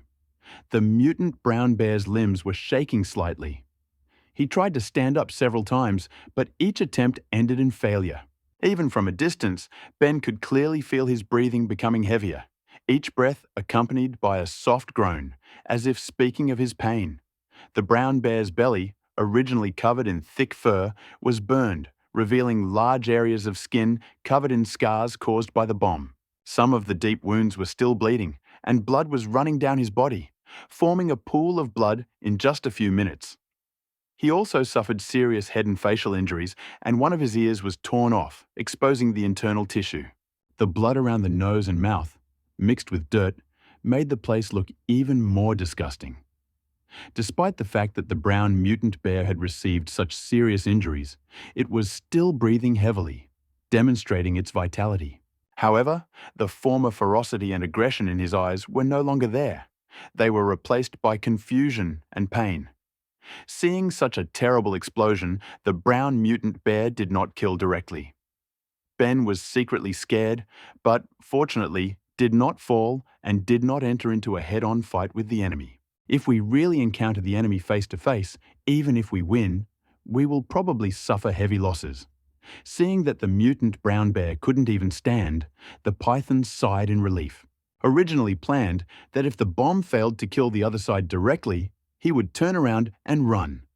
However, it seems that luck smiled on him anyway, as the explosion took half of the enemy's life. Python did not act rashly, but quietly hid in the ruins, waiting for the death of his opponent. Despite the fact that the mutant brown bear had a very high vitality, he was able to withstand the explosion of a remote-controlled bomb without dying instantly. However, the enemy was still a creature of flesh and blood. Over time, the mutant brown bear, which had initially tried to get up, now lay motionless on the ground, and the screams from its mouth became weaker and weaker. After a few minutes, the mutant brown bear lying on the ground no longer made a sound. Python carefully extended his head and fired the gun he was holding, aiming it at the mutant brown bear's head and firing several shots. The bullet easily penetrated the mutant brown bear's body, but the mutant brown bear didn't even move. After making sure that the mutant brown bear was completely dead, the python left the ruins and slowly made its way towards the mutant's body. The python acted very carefully and did not let down its guard, even because the mutant brown bear seemed unable to resist. Holding a gun in his hands, he approached the body of the mutated brown bear step by step, vigilantly looking around to prevent any more accidents. Banner and Zhou Mei were still quietly hiding behind the half-destroyed building, not making any sudden movements. They waited patiently, like experienced hunters waiting for their prey to fall into a trap. Python walked up to the body of the mutant brown bear and examined it carefully, making sure that it was completely dead. Then he sighed in relief, and a smug smile appeared on his face. Killing a mutated brown bear single-handedly was a record worth bragging about. With results like that, he could easily get a promotion upon his return. As the python sank into his sweet sleep, a dark shadow quietly approached him. Movements were so light that they made almost no sound. Only when the black shadow was less than 3 meters away from the python did the python suddenly feel a sense of crisis. "Whoa!" The python turned around abruptly and pointed the iron rifle it was holding behind its back. Although his speed was already very fast, the shadow behind him was even faster. 2 black shadows flashed past, and Python felt a cold feeling on his wrist, and the iron barrel of the rifle in his hand fell to the ground with a crash. Python was startled. He was very familiar with that feeling on his wrist, the cold sensation of a knife cutting through skin. He knew immediately that he had been ambushed. The next moment, a crushing blow from a whip fell on his neck. The python wanted to dodge, but as soon as it thought of doing so, it felt a sharp pain in its neck, and then its eyes darkened and it completely lost consciousness. Looking at the fallen python, Jo Mei sighed in relief, and at the same time, the fur on her body began to rapidly disappear. The one who just attacked the python was none other than Jo Mei, who had entered the beast state. With an agility of 11, Jo Mei not only walks silently, but also has extremely high speed. If a surprise attack was deliberate, an ordinary shooter like Python would not be able to attack so quickly. Seeing that Jo Mei's surprise attack had succeeded, Baina and the 3 bionic men also ran out of the ruins. Baina quickly walked up to Python and quickly checked his physical condition. After making sure that the python had only lost consciousness due to a strong blow and that its life was not in danger, he gave the signal to number 1 and number 3 to tie up the python. Jo Mei, good job.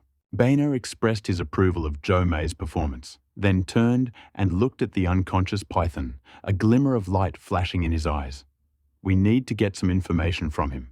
This was not the first time that a foreign organization had appeared near the shelter, so it was imperative that he find out the situation from the other side.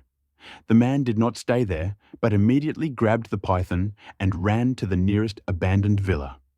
Ben sent 3 androids to guard nearby. He and Jo Mei began interrogating the python. Of course, Banner didn't have time, so he slowly waited for the other man to wake up, then hit him twice. The python woke up from its coma in a daze and found itself tied to a battered chair. In front of him, both of them with extremely serious expressions. He subconsciously twisted his arms, but their hands were already tightly tied with ropes, and he couldn't move at all. "What is your name? What organization do you belong to? Why are you here?" Baina asked directly. Python pursed his lips tightly. Although his mind was still a little cloudy, he was aware of his current situation. This was his first experience of imprisonment, but although he had never eaten pork, he had seen pigs running. He had seen many prisoners before. He knew that once he revealed the information about the organization, regardless of whether the other party kept their promise or not, his days in the Black Wind Group would be over. The Black Wind Group's methods of dealing with traitors were extremely cruel, and he did not dare to think about the consequences. Moreover, even if you are willing to give the other party the information they need, they will most likely not want to let you go. Looking at the python in front of them with its eyes closed, looking like it was waiting to die, Baina and Jo Mei exchanged glances. Ben knew Python's silence was due to his fear of the organization and his anxiety about the unknown. He needed to break down Python's psychological defenses and make him understand that cooperation was the only way out. "Python, I understand your fears, but you have no choice right now." Tone seemed very calm. "We are not the type to kill on our own accord, but you also know that we have ways of making you talk. Judging by the way you just turned and ran, I can tell that you are not very loyal to your organization. You're probably not a tough guy either." As he spoke, he pulled out a dagger from his belt, and the sharp blade of the dagger gently scratched the skin on the python's hand. Feeling the coolness on his hand, the python's fur stood on end. After Ben played the good guy, Joe May, who was sitting next to him, immediately played the bad guy. Tell us the intelligence information about your organization, and we will guarantee your safety and let you go. There is no enmity between us. We only need information from your organization. Tell us everything you know, and we will let you go. The python's eyelids fluttered slightly, and his heart began to beat. Like a man who remains indifferent when his comrades are killed by a traitor, and turns and runs when he sees danger, his willpower cannot be too great. When Boehner and Joe May sang the same tune, the python's psychological defense completely collapsed. I asked, "Can you really let me go?" Boehner nodded seriously. "Of course, we are ready to let you go, but only if you tell us everything you know." Eyes blinked, and it hesitated for a long time before slowly speaking. "We are the Black Wind Robbers." As soon as the python finished speaking, a bright light flashed in Joe May's eyes. She had heard this name when she worked as a caravan guard and was a gang of Black Wind Robbers. They are said to be a small band of 40 robbers whose main activity is to attack small caravans of about a dozen people. Of course, in addition to robbing caravans, these small gangs also moonlight as mutant hunters and collect money from small gathering places. They also engage in human and organ trafficking. The wasteland is home to many small bands of robbers, consisting of dozens of people. Joe May immediately told Boehner what she knew. Hearing that it was only a small group of 40 robbers, Boehner felt a little relieved. Last time, after killing the grey wolf mutant, they traced its trajectory and found another battlefield. On the battlefield, they found 6 mutilated corpses. The clothes they were wearing were almost the same as the python. Apparently, these 6 people were also members of the Black Wind group. Including the 6 people who took part in this battle, that's 12 people. For a group of robbers consisting of only 40 people, the death of more than a dozen people was almost a devastating blow. After such a powerful blow, the Black Wind Raid group would either disintegrate on the spot, or, most likely, would need some time to recover. In the short term, they are unlikely to pose a serious threat to their sanctuary. Moreover, marauding groups do not typically target reconnaissance teams like theirs, which consist of only a few people. After all, in the eyes of ordinary people, such groups are more reminiscent of garbage teams. Ben and Joe May looked at each other and saw relief in each other's eyes. If the Black Wind Robbery Group had really suffered such a heavy blow, they would not have to worry about this organization being a threat to them at this point. "Very well, Python. The information you provided is very useful to us." Boehner's tone softened a little. "Now tell me, what is your purpose this time? Are you here specifically to hunt this mutant brown bear?" The python hesitated for a moment, but under Boehner's piercing gaze, he decided to cooperate. "We didn't know there were mutant brown bears here. We were suddenly attacked while we were resting. We are here because we received reliable information. There is an abandoned shelter nearby. They say that there are robots there, created before the cataclysm. You should also understand how valuable such a well-preserved robot is. That's why we came here specifically to search. It's just that we've been searching for so long and still haven't found this abandoned shelter." Joe May just joined the shelter, so of course she had no idea about the abandoned shelter. But Boehner, standing next to him, had left the abandoned shelter just a few days ago. Thinking of the few robot fragments collected in the shelter, he was touched.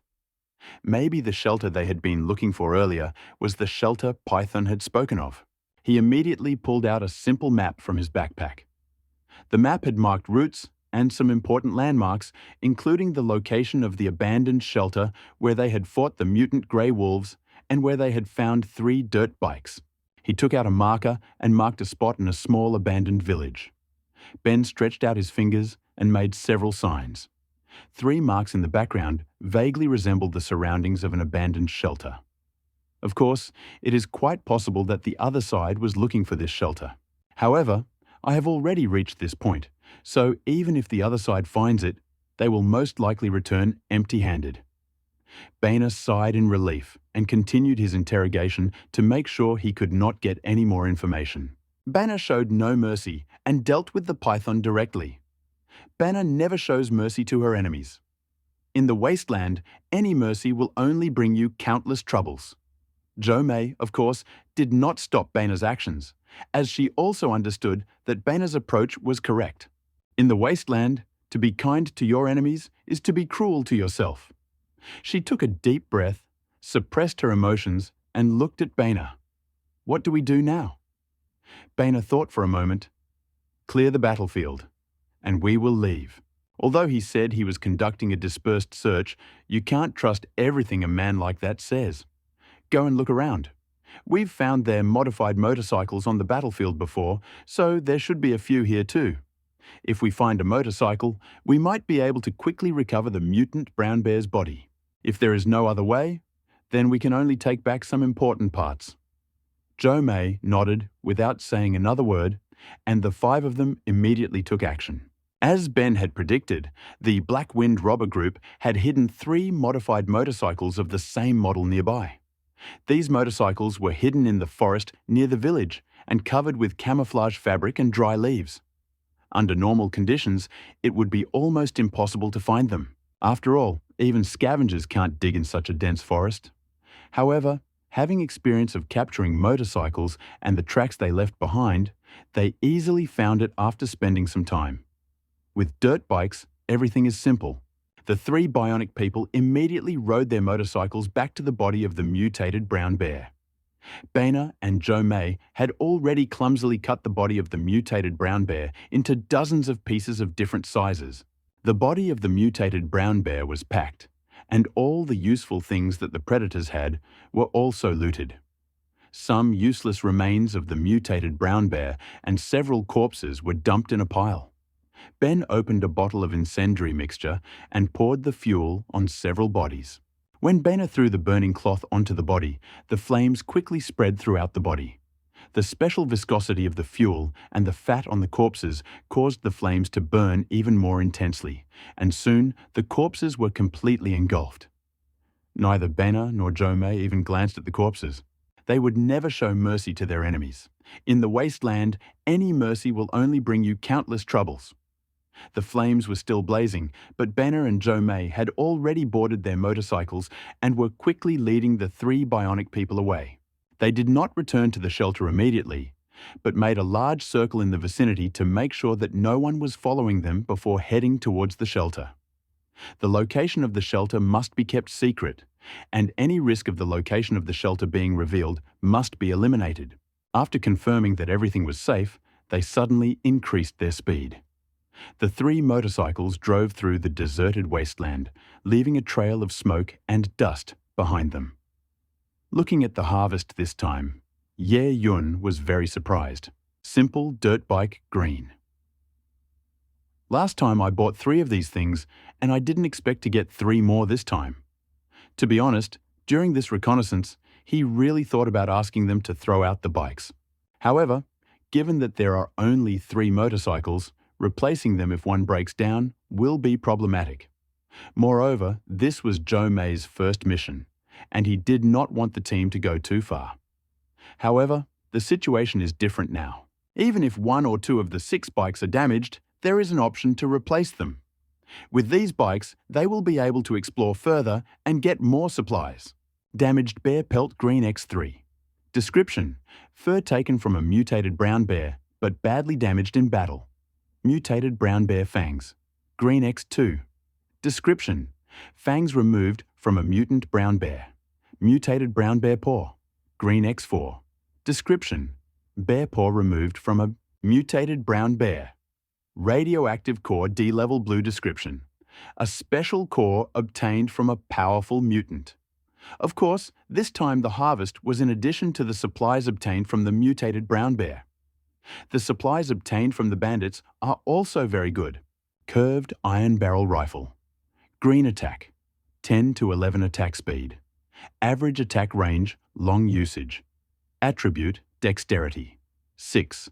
Defense. 10 usage. Attribute, strength 7. Cannot be used with two-handed weapons. Durability, 76%. Bomb green attack. 0 to 100 attack speed. High attack range, close usage. Attributes, dexterity, 3/Constitution, 3/Strength, 3. Disposable prop. This time, among the things confiscated from the robber were several copies of white trash, as well as many good things, especially the last bomb of mediocre quality. Although it was only one, its impact force of 100 units greatly surprised him. He had just learned the whole process of this research from Number. First, the mutant brown bear, which was unable to cause serious damage even to 4 raiders, was killed by a remote-controlled bomb. This means that if the remote-controlled bomb in your hand is used correctly, there will be absolutely no problem in killing a D-level mutant in a matter of seconds. After cheering everyone up, Ye Yun asked the two of them to quickly go and rest. The remaining 3 bionic humans entered different equipment rooms and began independent production work. It's not that Ye Yun is too cruel and doesn't let the bionic humans rest, it's just that they have no concept of rest. As long as they have enough electricity and durability, they can work. This time, Ye Yun quickly calculated the harvest. 14 green accessories and 1 blue accessory. 6 ordinary green weapons were directly thrown into the exchange and sold for about 12 green accessories. It's a pity that these guys' defensive equipment, except for the 2 iron shields that can withstand blows, are all green items and the rest are white trash, otherwise the income this time would have been higher. Ye Yun opened the exchange while playing with a bomb in his hand. Although he had acquired disposable props before, they were essentially disposable food-type props. These food props were completely useless, except for some food props that could increase stats or have special effects. Other common food props aren't even as good as the common white accessory. After all, the food you can gather in the wasteland is mostly high radiation. Such food sometimes has more negative effects than positive ones. This was the first time he had obtained an attack-type item with significant power, and he had never paid attention to this aspect before. However, Ye Yun searched the exchange for a long time, but he still couldn't find what he wanted. There wasn't even a single green attack item. Of course, it was possible that it had appeared before, but had been bought by someone. Ye Yun was not too surprised by this situation. Such good things were either kept for themselves or snapped up as soon as they appeared. Except for the managers who put their sights on the exchanges, it may be difficult for others to buy them. Since Ye Yun could not buy it, he did not do it. Ye Yun opened the system. Use space. 8. Free space. 0 plus food reserves. 88 out of 100 plus freshwater reserves. 88 out of 100 plus. Cruising range. 400 out of 400 plus medicine. 4/100 plus construction robots. 5/5. Advanced bionic man. 1:1. Bionic man, 3:3. Normal humans, 3/3. Number of shelter members, 7. Warehouse white. Accessories, 356 green accessories, 135 blue accessories, 3 purple accessories, 1. With the addition of Joe May, the number of people in the shelter reached 7. Ye Yun was still very pleased with the new member of the group, Joe May. It was impossible to continue to increase the number of bionic people in a short period of time. After all, the need to upgrade the robot storage room is too high, and it may be impossible to accumulate enough resources to upgrade in a short period of time. He clicked on the list of buildings. Dormitory white number of residents, plus 2 upgrade option. Ye Yun clicked on the last upgrade option. A long list of improvements appeared. Sponge mattress, Green X 51/5. Broken copper wire, Green X 52/5. Working fan Green X 50/5. Rusty screws, White X 5050/50. Broken battery coil, White X50, 25/50. Mechanical rust remover, White X 5032/50. Improvement requirements are the same as for other buildings. 15. Green accessories and 150 white accessories. Ye Yun immediately opened the exchange and purchased all the necessary materials for the upgrade. He was about to press the upgrade button, but then he realized that Baina and the other 2 had already returned to the dorm to rest. The decision to upgrade the dormitory now would definitely affect the other 3 people. Throwing away the idea of upgrading the dormitory, he clicked on the other buildings. Except for the shelter gate and the robot storage, all the other buildings were white. Ye-yun opened the other buildings one by one. Except for the water purification room and power supply room, which require special requisites to upgrade, the requirements for other upgrades are not high. Seeing the difference, Ye-yun was a little confused. Is there something special about water and food? Among the supplies currently in stock, the least valuable may be water and food. After all, if we really want to produce it, we can produce 24 units a day, which is enough for one person for half a month. The cost is only 2.4 blocks of electricity. On the other hand, the labor cost will be higher. After all, a normal wastelander can pick up at least 20 white accessories per day. A unit of food or water calculated this way is approximately equal to the price of one white accessory. Already many people selling small food cubes and small water purification cubes in exchange. But Ye-yun had never had a shortage of these things in his hideout, so he never bought them. Upgrading the water purification room and power room requires a medium filter green and a medium protein synthesizer green respectively. He hasn't seen those 2 things yet and doesn't intend to upgrade at the moment, so the upgrade plan can be put on hold for now. However, Ye-yun also secretly remembered this special situation. Ye-yun opened the building list and bought all the necessary materials to upgrade the maintenance room, science lab, and warehouse. After giving the order to upgrade the construction robot, Ye-yun stopped caring about it. After turning off the panel, Ye-yun returned to the dormitory to rest. Early the next morning, the maintenance room, science lab, and warehouse were upgraded. After the upgrade, the maintenance room's repair speed was doubled. Science lab, the types of medicines produced have increased. The warehouse increases the upper limit of food, fresh water, electricity, and medicine by 100. Seeing that everyone had woken up, Ye-yun immediately ordered the construction robot to complete the upgrade of the dormitory. Later, the construction robot stopped working. Dormitory white number of residents, plus 3 upgradable. Seeing that the upper limit of ordinary people in the system list changed from 3 to 4, Ye-yun became worried again. There were still 3 days left until the second danger. If the enemy was fast enough, the shelter would be able to increase its combat power. He immediately opened the bracelet and sent Hisoka an order. After sending the message, Ye-yun also gave new orders to the reconnaissance team. There were still 3 days and 2 hours left before the 10-day period expired. He needs to plan his next reconnaissance expedition carefully. He doesn't want any danger to arise while the reconnaissance team is still outside. Type: Study.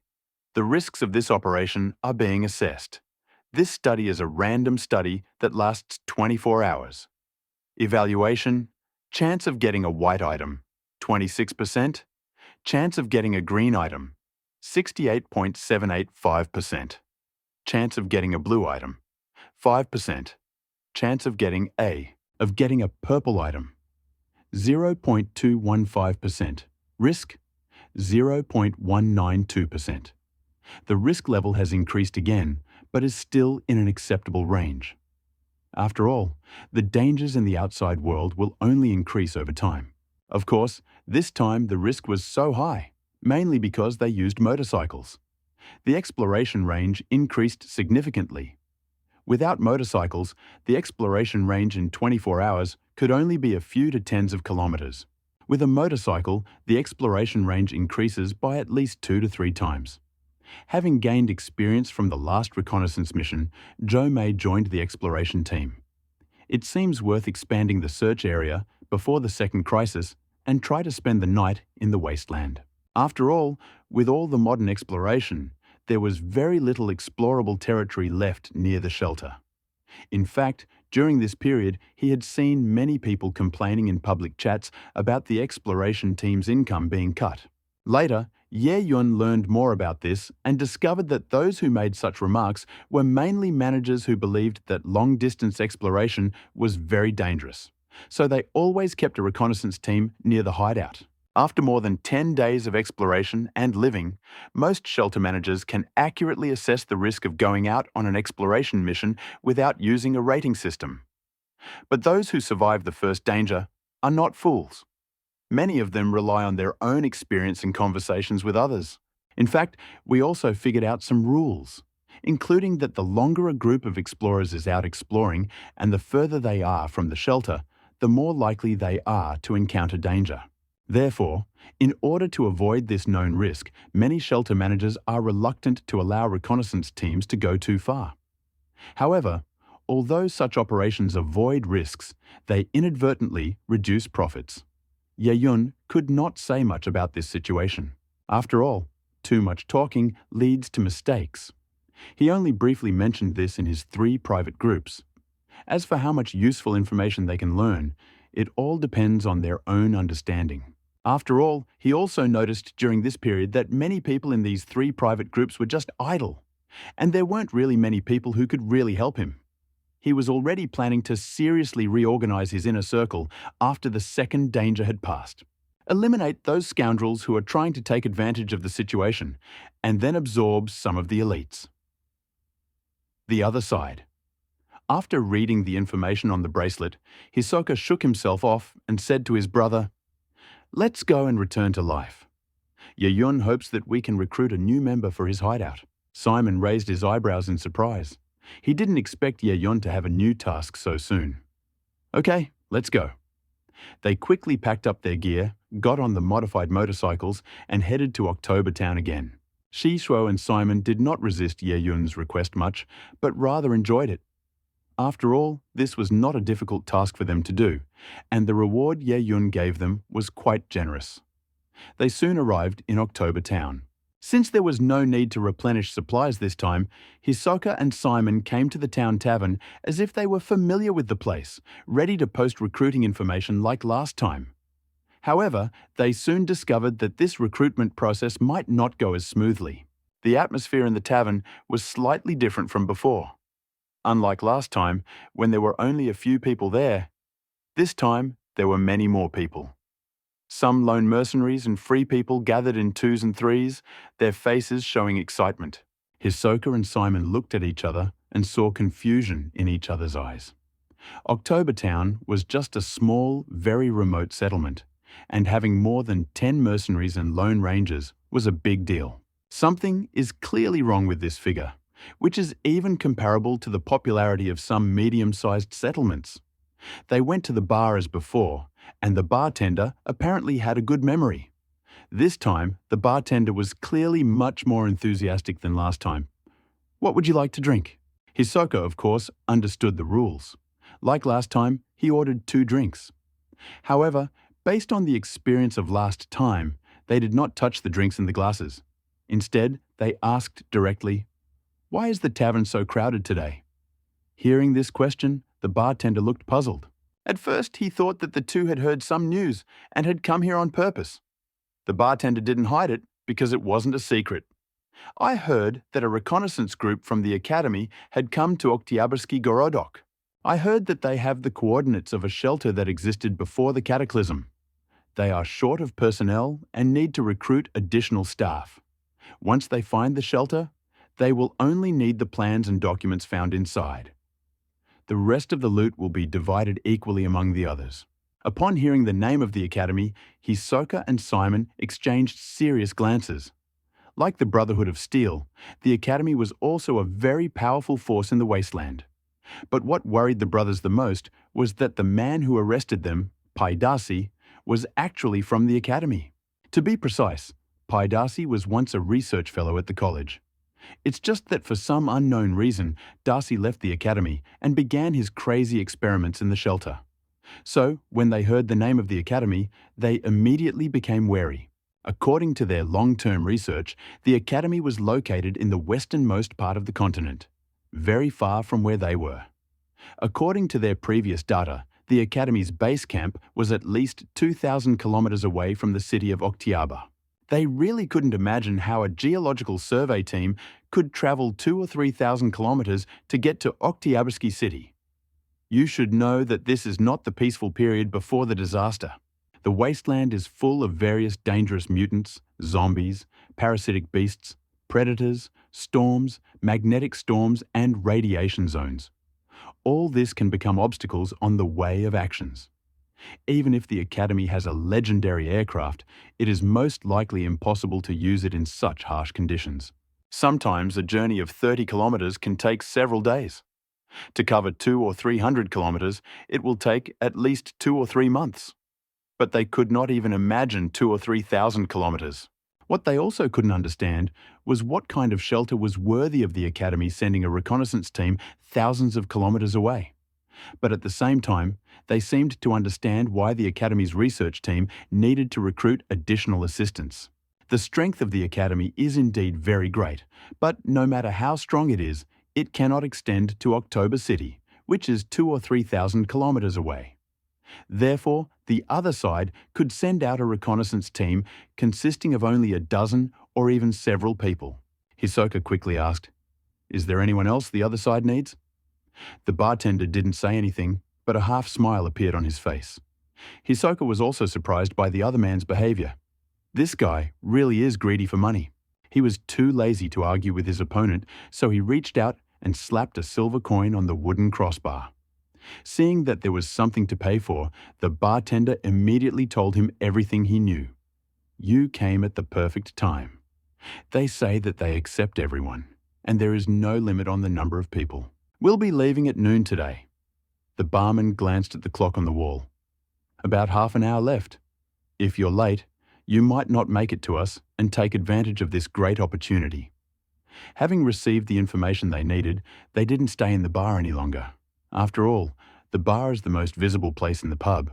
In the short time they had been talking, many people had already paid attention to them.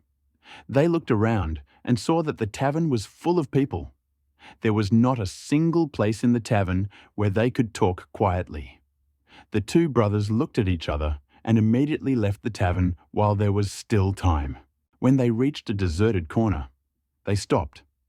The two brothers had been living together for many years, and often they only needed to look at each other or at each other to guess what the other was thinking. Simon looked at his older brother. "Brother, you're not thinking of participating in this so-called shelter research, are you?" Hisoka hesitated for a moment and nodded. "If it was someone else organizing this, I definitely wouldn't participate. But this is an academy. If we can get some clues from them, maybe we can solve our problem." Simon, of course, knew what his elder brother wanted, and his tone became serious. "If it were in the past, I might still support you. But haven't we already reached a trade agreement with Ye Yun?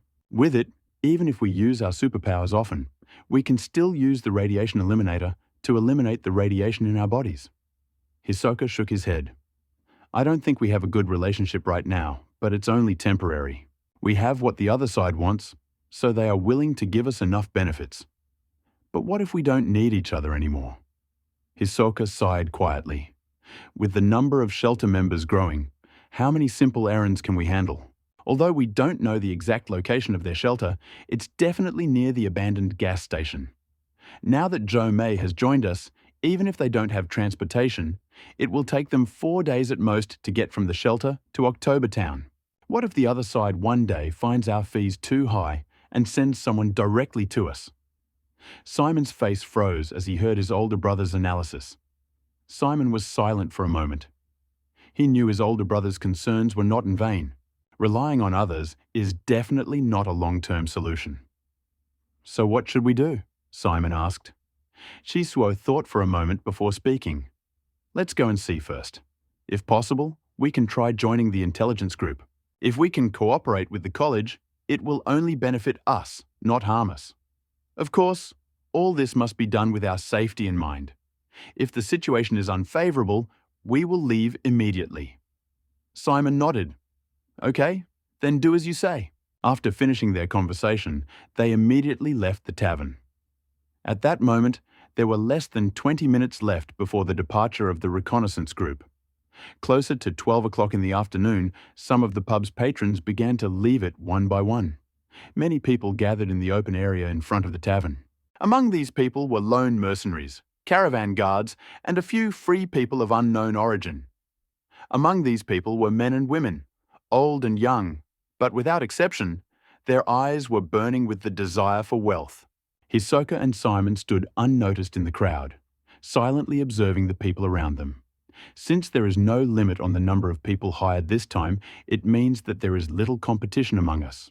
And how to divide the money after they found shelter was a question for later, so the scene was not too tense. Even some people who had conflicts in the past decided to stop fighting in the face of huge interests. But what worried Hisoka more was that, in addition to these scattered mercenaries and free men, there was actually a whole team at the scene. Siso had seen these people before. They were the guards of October Town. To be precise, they were the mayor's guards. Previously, these people were responsible for public safety and law and order in October Town. He did not expect that they would also join the recruitment this time. However, Hisoka soon realized that this other party was a famous academy. Even if it's just a very small research group, but with the shadow of a famous person, who wouldn't want to have a connection with such a big power like the academy? Also, even if there is no way to climb to a high branch, the expected profit from this operation is so high that who wouldn't want a piece of the pie? While everyone was waiting, 5 billowing clouds of dust appeared from afar. In an instant, the lazy crowd became alert and looked in the direction of the smoke. Soon, 5 almost identical motorcycles appeared before everyone. Unlike the modified motorcycles that are very common in the wasteland, the 5 motorcycles in front of us do not have those dirty spikes and decorative accessories. They look simpler, with smoother lines, giving people a sense of brightness. At the same time, these motorcycles are also very large, at least twice the size of normal dirt bikes. However, Hisoka's attention was not drawn to these dirt bikes that looked very expensive, because there is something more attractive waiting for him in these dirt bikes. On the motorcycles to the left and right were 4 men, all wearing full-body suits of black power armor. Although the man in the center was not wearing power armor, he was also wearing a semi-enclosed blue exoskeleton suit. When Hisoka saw the equipment of these 5 people, he took a deep breath. He wondered how these people were able to travel over 2,000 kilometers to October City. Now he finally realized that the other 5-man team actually had 4 suits of powered armor. It was the first time he had ever seen a real powered mech, but that didn't stop him from hearing from countless people how great he was. The full name of the power armor is nuclear power armor. The armor is made of a titanium alloy used in the aerospace industry. Contains a life support system, cold fusion batteries, and microturbines. Until the cold fusion batteries run out of power, it can provide the armor with virtually infinite energy. A soldier in power armor can easily lift a small car and punch a large hole in a concrete wall with one blow. When combined with various modular weapons, power armor can easily kill between 100 and 200 people. Even when facing powerful mutants, they can be easily eliminated if their numbers are small. Usually, a large caravan will have one such power armor at its disposal. As long as she doesn't encounter mutations, powerful magnetic storms, or beast invasions, she can essentially protect the caravan from reaching its destination unhindered. Before the cataclysm, power armor was the primary weapon of the ground forces of the armies of various countries, and only the chosen of the chosen could wear it. This type of power armor was quite valuable before the cataclysm, not to mention after it. Each piece of power armor is practically equivalent to a moving mountain of gold. Not to mention its own cost, the amount of cold fusion batteries it consumes every minute and every second is astronomical. It is said that after the cataclysm, cold fusion batteries can no longer be produced, and each cold fusion batteries is a stockpile left over from the time before the cataclysm. It can be said that the thing gets smaller as it is used. Therefore, every time this energy mechanism is activated, it is actually equivalent to consuming a large amount of gold coins. However, there are 4 such powerful sets of power armor, which is an exaggeration. In Hisoka's opinion, if these powerful mechs weren't 3 meters tall and had no ability to enter the shelter, this reconnaissance team wouldn't have needed any outside help at all. With such a powerful configuration, even if there are any defense robots or strong mutants in the shelter, they can be easily defeated. He tore his gaze away from the power armor with difficulty and looked at the man in the blue exoskeleton suit. Judging by the crowd's position, it's not hard to guess that the four men in power armor are not the main force, but rather are most likely only serving as security. The core of this reconnaissance team is undoubtedly a middle-aged man in a blue exoskeleton, standing among four people and protected by these four people. The exoskeleton worn by the enemy is much less valuable than power armor. However, exoskeleton gear is inherently lighter and more flexible than power armor. Most importantly, the exoskeleton is very small, and wearing it, an ordinary person can easily penetrate some narrow places. Moreover, the enemy was clearly not a combat unit. Hisoka clearly felt a special aura coming from the opponent. Unlike most people living in the wasteland, who are wild and rough, this man has a very gentle temperament, giving people a sense of tenderness and elegance. Hisoka was very familiar with this type of temperament. When Padasi wasn't crazy, he showed exactly this kind of character. Obviously, the other party must be a college researcher or, of course, it could be a higher-level being. While they were watching these five big figures from the academy, the five people from the academy were also constantly studying these people. Looking at the crowd, a look of disappointment flashed in Hawkins' eyes. However, he quickly changed his way of thinking. He also knew that in this remote area, which wasn't even on the outskirts of the city, it would be a good idea to gather so many people in a short period of time. If they didn't have the academy sign hanging over their heads, they probably wouldn't even be able to gather these people. Thinking about the role of these people, Hawkins smiled kindly. First, let me introduce myself.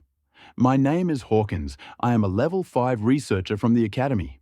I am glad to see you all here today. Although everyone should know our needs to avoid future disputes, I still need to explain this again. For this operation, in addition to the 20 silver coins minted by the Academy that each person will receive, the Academy will not accept any supplies found in the shelter. All supplies will be collected and redistributed according to their value after we leave the shelter. When Hawkins personally announced the reward, joy was reflected on the faces of many people. No one doubted that the promises made by the college were false, and Hawkins ignored everyone's excitement and continued, "Now that we've talked about rewards, let's talk about the rules.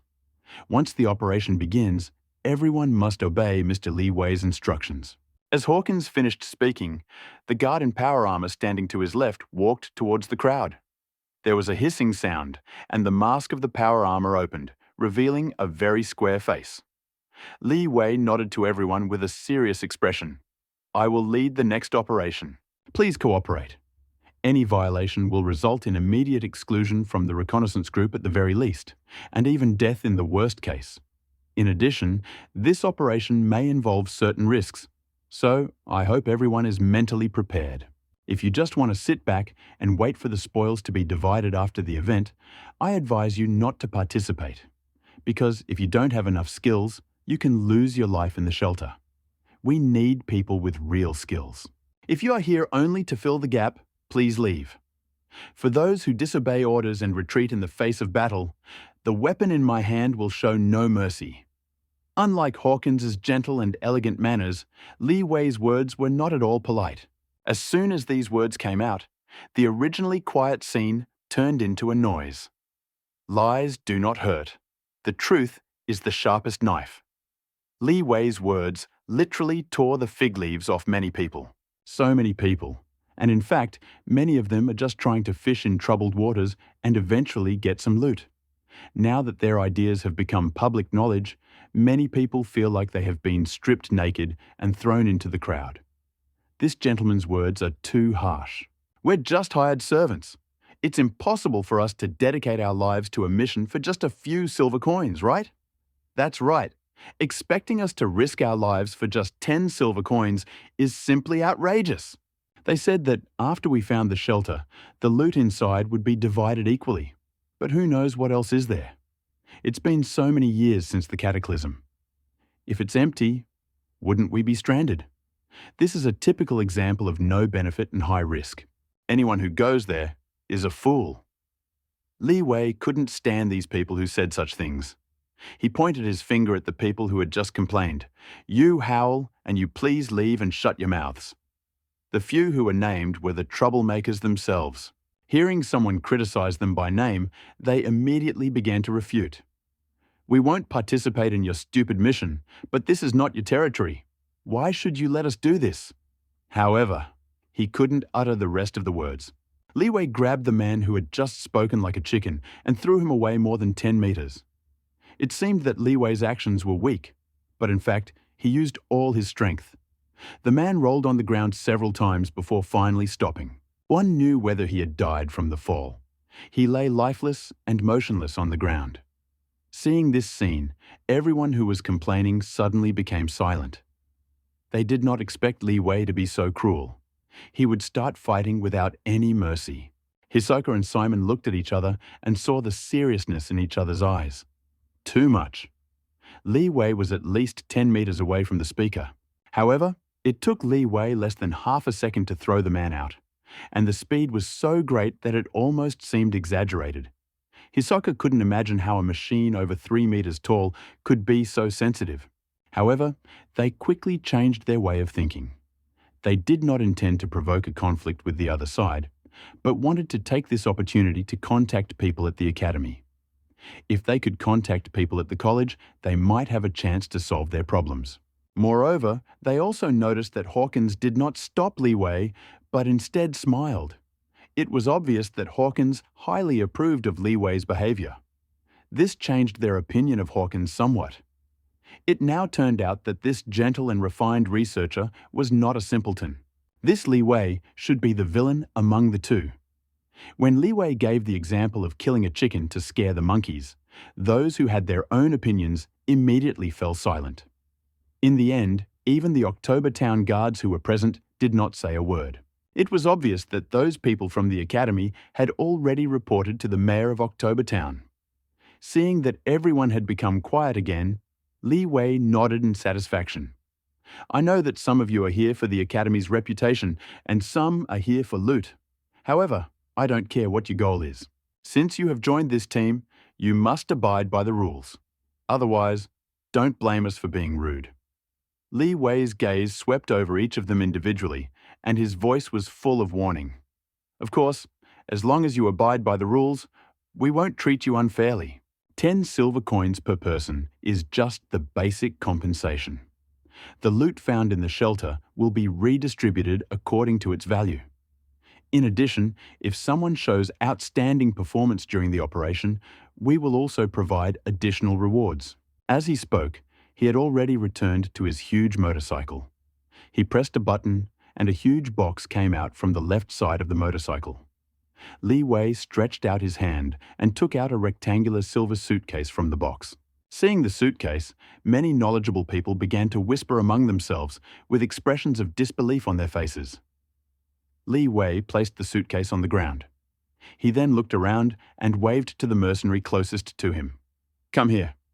The mercenary pointed to his nose in confusion. "Me?" Li Wei nodded. "Yes, come here."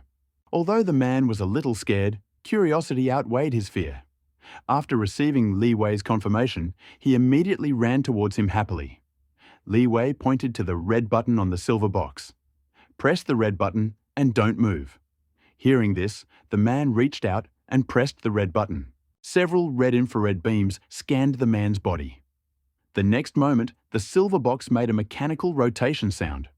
The silver box instantly fell apart into dozens of pieces of different sizes. These pieces, like eyes, quickly covered the mercenary's body. Just a few dozen seconds, the silver box transformed into a semi-closed exoskeleton. Although the appearance is somewhat simple, the armor in some key areas is very thin, which is completely incomparable with Hawkins' exoskeleton weaponry. As for external armament, there is none. However, despite all the shortcomings, one cannot deny the fact that this is indeed an exoskeleton device. Everyone present swallowed unconsciously, their eyes filled with desire. An exoskeleton, even the lousiest one, was a priceless treasure in the wasteland. After all, this device could significantly increase the survivability of its owner. In a dangerous place like the wasteland, the ability to survive is more important than anything else. This is the Sentinel-1 model, a portable exoskeleton produced by the Academy. Li Wei pointed at the mercenary's exoskeleton and said expressionlessly, The one who performs best in this research mission will receive this exoskeleton. As for the rest, if they show good results, we will also consider giving them additional rewards. After hearing Li Wei's words, many people began to worry. Although Sentinel-1 is a portable model, it is also a Sentinel series exoskeleton. Although this exoskeleton cannot give the wearer superhuman strength, it can significantly increase their survivability. Whether it is running speed, jumping ability, or body flexibility, all this will be greatly improved. In a dangerous place like the wasteland, this exoskeleton is even more valuable than any powerful weapon. Hisoka was secretly surprised. As expected from a rich academy, the reward for the mission was an exoskeleton. Besides, Li Wei is not an ordinary character. First, they killed a chicken to scare the monkey, and then they just gave him a set of exoskeleton as a reward. Not everyone can be so skilled in this method of giving someone a sweet reward after hitting them. So I hope everyone can do well. Words revived the somewhat oppressive atmosphere. Master Li Wei, I fully and unconditionally support your order. Master Li Wei, Master Hawkins, I, Chao Dun, will not hesitate to go through fire and water. Not to mention the shelter, even if it is the lair of a mutant beast, I will not retreat. All present were mercenaries and lone rangers who lived on the edge of danger and were not afraid of it. What we do is like living on the edge of a knife. We live, drink, and enjoy life today. In fact, they are afraid that their efforts will not be rewarded, as long as there is enough benefit. Even if you tell these people that this mission has a 90% chance of death, they will think that they are the only ones who will survive. This portable exoskeleton is enough for these people to fight to the death. Seeing that the atmosphere on stage was completely different from the beginning, Li Wei and Hawkins looked at each other and then nodded in satisfaction. Li Wei coughed lightly, and the hall immediately became quiet. The combination set was enough to train a group of unruly children to obey. Li Wei was secretly proud of himself. It seems that the extra psychology classes he attended in addition to his sports training were quite useful after all. Okay, I've said everything I wanted to say. Those who want to leave, leave now. Those who stay will be considered ready to obey my order. After these words were spoken, 4 or 5 people from the crowd quietly dispersed. The guards from October Town also stayed away. Only then did Hisoka react. These guards are not involved in this research. They are just here to maintain order. But before they could hold on, Li Wei himself took action. Having learned from the previous incident, these people walked very quietly, fearing that the noise they made would be too loud and would be noticed by Li Wei, the God Killer. I waited a moment to make sure no one was leaving. Li Wei continued. Very good. There are more people than I thought, 41 in total. For ease of management, I will divide you into small groups of 10 people each. The rest will be assigned to the first group. In each group, one of our people will be the leader, and you must obey the leader's orders. Everyone line up and state your name and what you do best, and take the 10 silver coins for which you are hired. Everyone immediately began to line up. Thanks to the great cooperation of all involved, the work was completed quickly. Li Wei also knew that not all the information these people provided might be true. After all, in his opinion, the wasteland itself was full of deception and cunning. Of course, he didn't need an explanation from these people, he just needed a general idea. In just an instant, he divided the 41 people into 4 different teams. Li Wei began reading out the names on the list he held in his hand, and one by one, the mercenaries and free men approached their commanders. One of the groups also included the 2 brothers Hisoka and Simon. Li Wei divided the groups, then looked at everyone. I don't care what you did before and what conflicts you had before. In this operation, you are part of a team and must follow the instructions of the leader. If anyone wants to do something difficult, don't blame me for being ruthless. Li Wei's gaze swept over each of them individually, and his voice was full of warning. Of course, as long as you follow the rules, we won't treat you unfairly. Now, I'll give you 30 minutes to restock your food and water. You don't need to do too much preparation. 5 days is enough. Go and get your gear while you're there. Simon looked at the dispersing crowd and said in confusion, "Brother, isn't he afraid these people will just take the money and leave?" Hisoka shook his head. "I don't think so. Li Wei is not an ordinary person. If he dares to do such a thing, he must be sure of it. Perhaps he intentionally created opportunities for some people to escape. Anyone who escapes for 10 silver coins is just trash. Even if I don't escape now, I will most likely escape due to various circumstances after the mission begins. Rather than letting these deserters undermine the army's morale later, it's better to let them go now." 10 silver coins that allowed those bigwigs at the academy to find out if a person was trustworthy probably seemed like a good deal to them. Besides, do you really think anyone here would give up the chance to get an exoskeleton? Hisoka looked around and saw that many people who had received the money went to the grocery store to buy food and water. But no one left. These people are mercenaries who live on the edge of life. They know the value of opportunity better than anyone else. As long as there is sufficient benefit, they are willing to take a certain risk. Moreover, although the risks of this operation are unknown, the benefits are real. All they need is an exoskeleton to get them out of the bottom. Such an opportunity may only come once in a lifetime. The exoskeleton equipment was enough for everyone at the scene to work hard. Hisoka and his friends already had enough food and water in the car, so they didn't plan to replenish their supplies. They simply rode up on their motorcycles and waited quietly. 30 minutes passed quickly, and the initially scattered crowd gathered again. Li Wei looked at the newly assembled crowd and nodded with satisfaction. Very good. All 41 people were here, and no one had left, proving that his previous judgment was correct. Very good. Now that everyone is ready, let's go.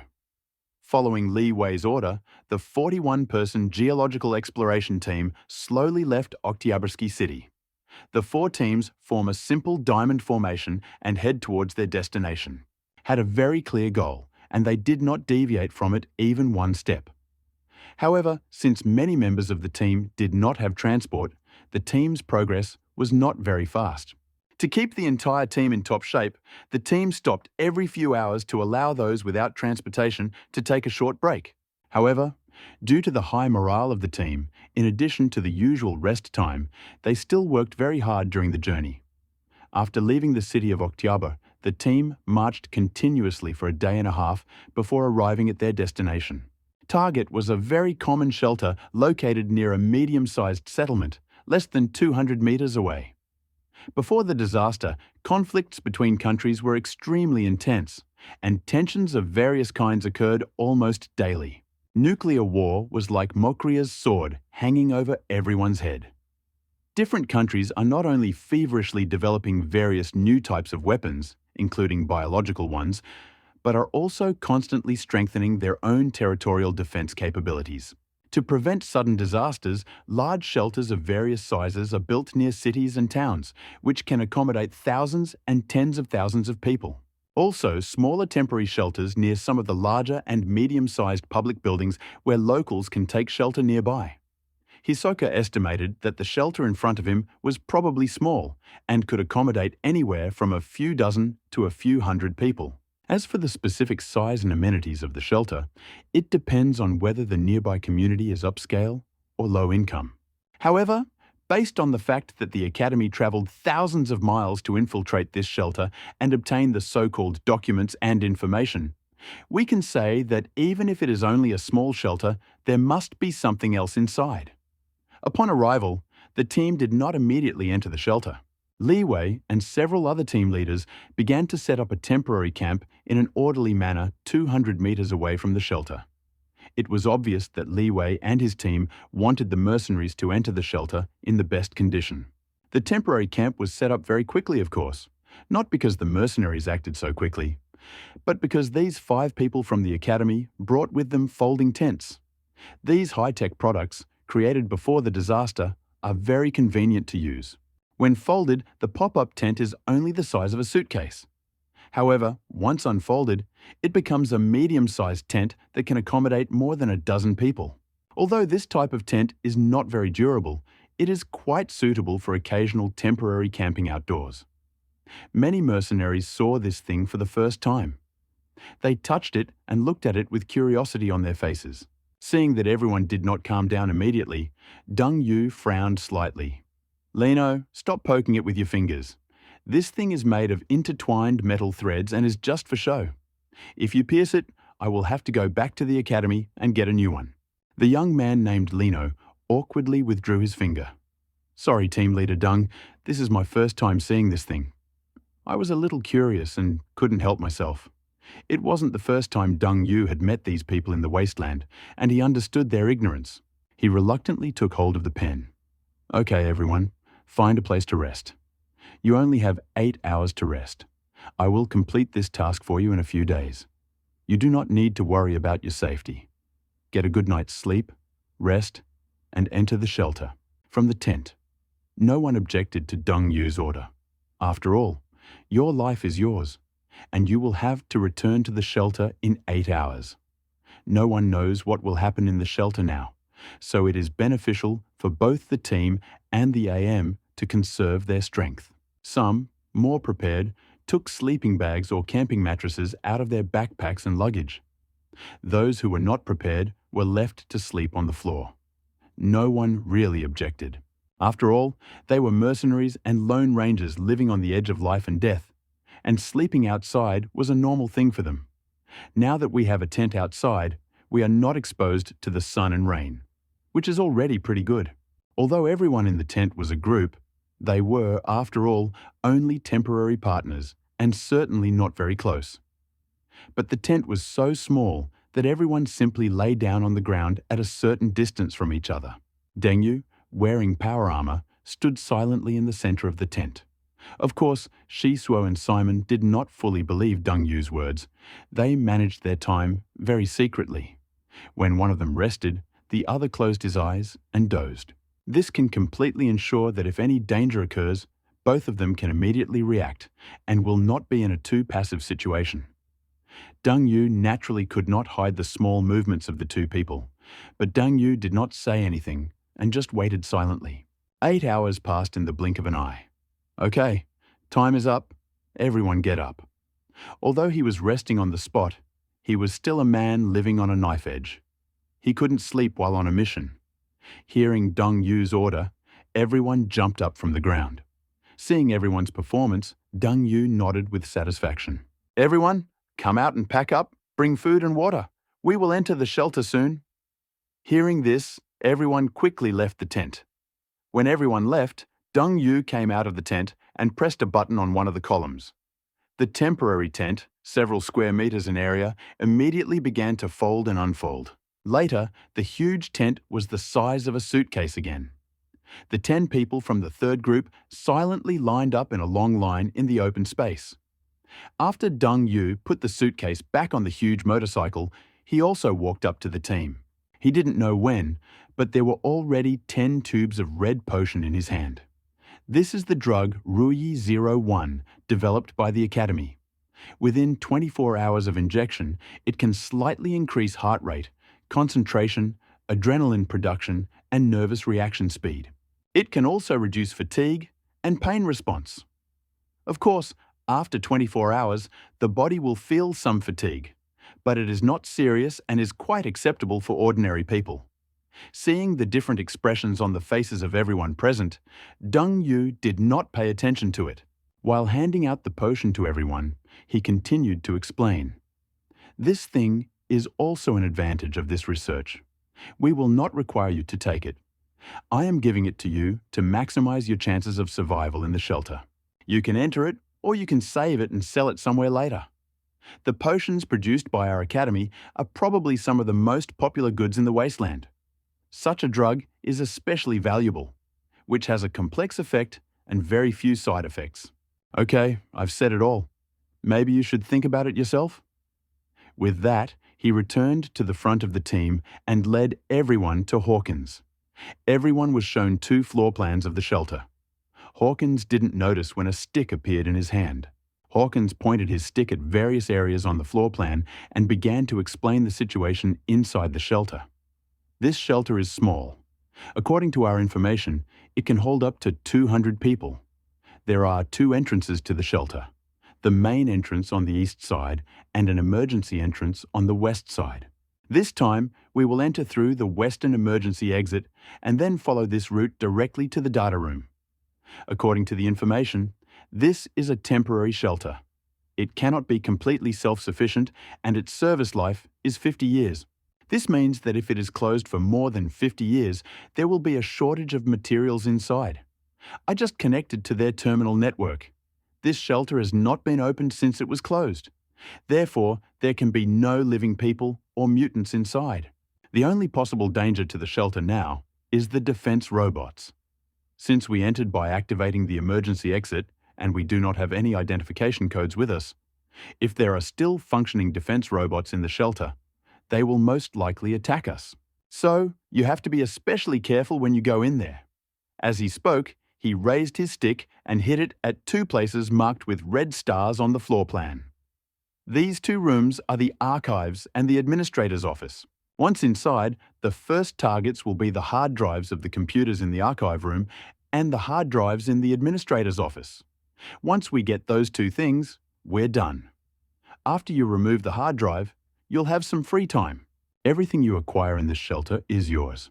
However, to avoid conflicts between you, all supplies will be collected together and then distributed equally. In addition, the shelter has a self-destruct program. Once the shelter is opened, it will self-destruct within 24 hours. So, your mission only lasts 24 hours. The faster you find the 2 hard drives, the more time you have to collect resources and the greater the reward.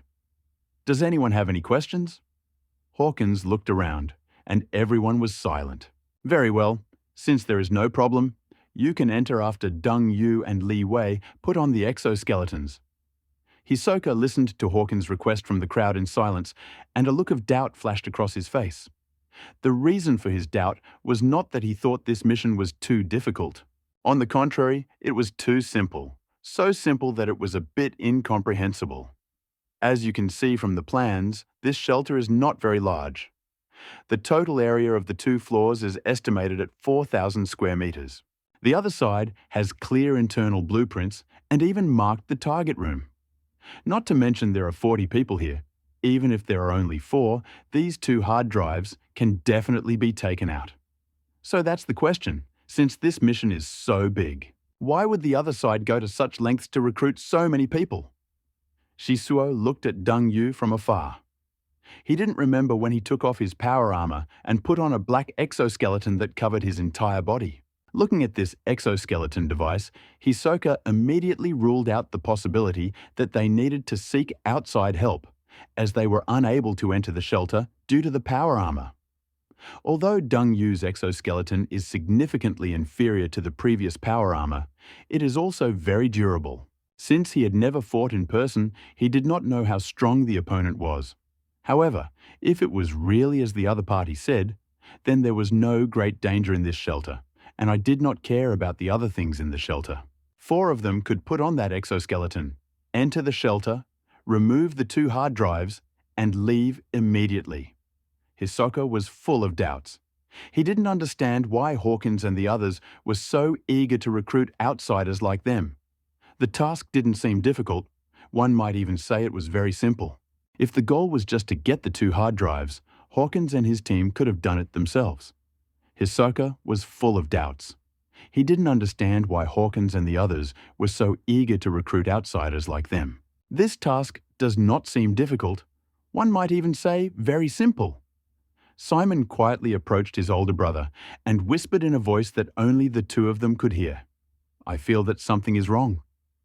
There was obvious concern in Simon's voice. Hisoka turned to his brother and motioned for him to continue. This mission is so simple, I feel like we're just hired movers. Simon frowned and analyzed in a low voice.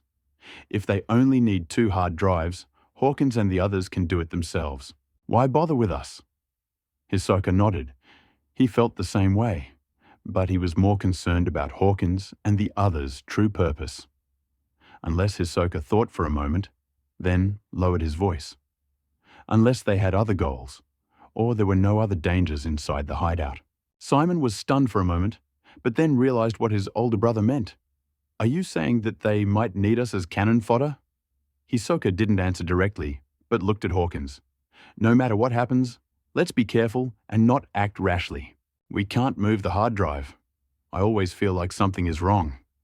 Anyone can take this exoskeleton if they want. Simon nodded. I understand, brother. At this moment, Hawkins's voice was heard again. Okay, Dong Yu and Li Wei are ready. Let's go. Everyone started moving towards the emergency exit of the shelter. Hisoka and Simon looked at each other and silently followed the team. When Dong Yu and Li Wei arrived at the emergency exit, they had already put on the exoskeletons that covered them completely. The exoskeleton fit them very well and looked like black metal armor. Open the emergency exit and let's go in. Hawkins gave the order. The metal gate was hidden in an abandoned tunnel. Various plants grew outside the tunnel. It was impossible to find them without precise coordinates. Li Wei approached the previously cleared metal gate, holding an electronic decoder slightly larger than his palm. The electronic decoder was locked by the electronic door lock, and Li Wei pressed the start button. The next moment, hundreds of red lights on the electronic decoder lit up, and then a beep sounded. The red lights quickly changed to green. Everyone held their breath and concentrated. The decryption lasted more than 10 minutes, and the last red indicator changed to green. The decoder beeped. Li Wei quickly took the decoder and retreated a few steps. After confirming that there was nothing out of the ordinary, Li Wei gave the order to the mercenaries around him. Han Dong, Jie Rui, Harry, Lei Sen pushed the door. The 4 mercenaries whose names were called were somewhat reluctant. After all, they were not fools. After unlocking the door, Li Wei did not push it because he knew that it was not as easy as he imagined. Although the 4 mercenaries were a little scared, they could not show it in public, so they had to go forward. They looked at each other, and then, with a combined effort, slowly opened the heavy metal door. As the metal door, which had been closed for hundreds of years, slowly slid open, a muffled alarm sounded from inside the shelter. Hearing the alarm, the 4 people looked at each other, and no one dared to move. Li Wei frowned and said, "Come on, why are you panicking? This is the alarm triggered by the emergency exit opening." Obeying Li Wei's insistence, the 4 of them had no choice but to continue pushing the door. In an instant, the heavy metal door was completely opened. Suddenly, there was no immediate danger beyond the door. No hidden traps, no surprise attacking robots, only a deep corridor revealed itself. From the depths of the shelter, the sounds of alarm became increasingly clear. Alarm! Alarm! Detected, please evacuate immediately. Alert! Alert! Emergency exit open from outside, danger level 3. Alert! Alert! Danger level 3. All personnel in all units, please set weapons to emergency mode. Security! Please proceed to the armory to arm yourself. A mechanical female voice came from inside the shelter, conveying indifference and warning. Hawkins narrowed his eyes at the mechanical female voice. The situation inside the shelter was better than he had imagined, and the shelter's alarm program was still working properly. Although the shelter did not have a perfect self-circulation system, it could not exist forever. The 50-year limitation only applied to ordinary flesh and blood humans. For robots without flesh and blood and artificial intelligence programs living in chips, all that is needed is enough electricity. If the electronic components are not seriously damaged, then 200 or 300 years is nothing for them. After all, before the cataclysm, thermonuclear reactors were not very complex technological devices. A small thermonuclear reactor, if used only to meet the normal needs of life, could be used continuously for hundreds of years. As long as the service robot is not damaged, some maintenance will be carried out from time to time, and some spare parts will be kept in stock. In theory, relying solely on these devices and machines to keep them running for hundreds of years is not a big deal. He couldn't help but feel happy about his initial decision. If only Li Wei and his 4 companions had entered the shelter in exoskeletons, and all the defense robots in the shelter were intact, there might have been casualties. Now that we have such a large group of cannon fodder ready to lead the charge, that small risk may be negligible. Now Hawkins hopes that there aren't too many defense robots inside. After all, although exoskeletons can also carry external weapons, their overall firepower is far inferior to power armor. Li Wei, Deng Yu, you two lead the team. Proceed with caution. Everyone stay alert and follow the planned route. The AI inside is still running, which means the robots inside will most likely attack you. If you encounter an enemy, you can open fire first, but the space inside the shelter is quite small, so be careful not to be hit by stray bullets. The countdown is already 24 hours. Regardless of whether we can complete the mission or not, we must retreat immediately. Understood, Li Wei and Deng Yu answered in unison. After finishing speaking, they waved their hands and led the team to slowly enter the shelter.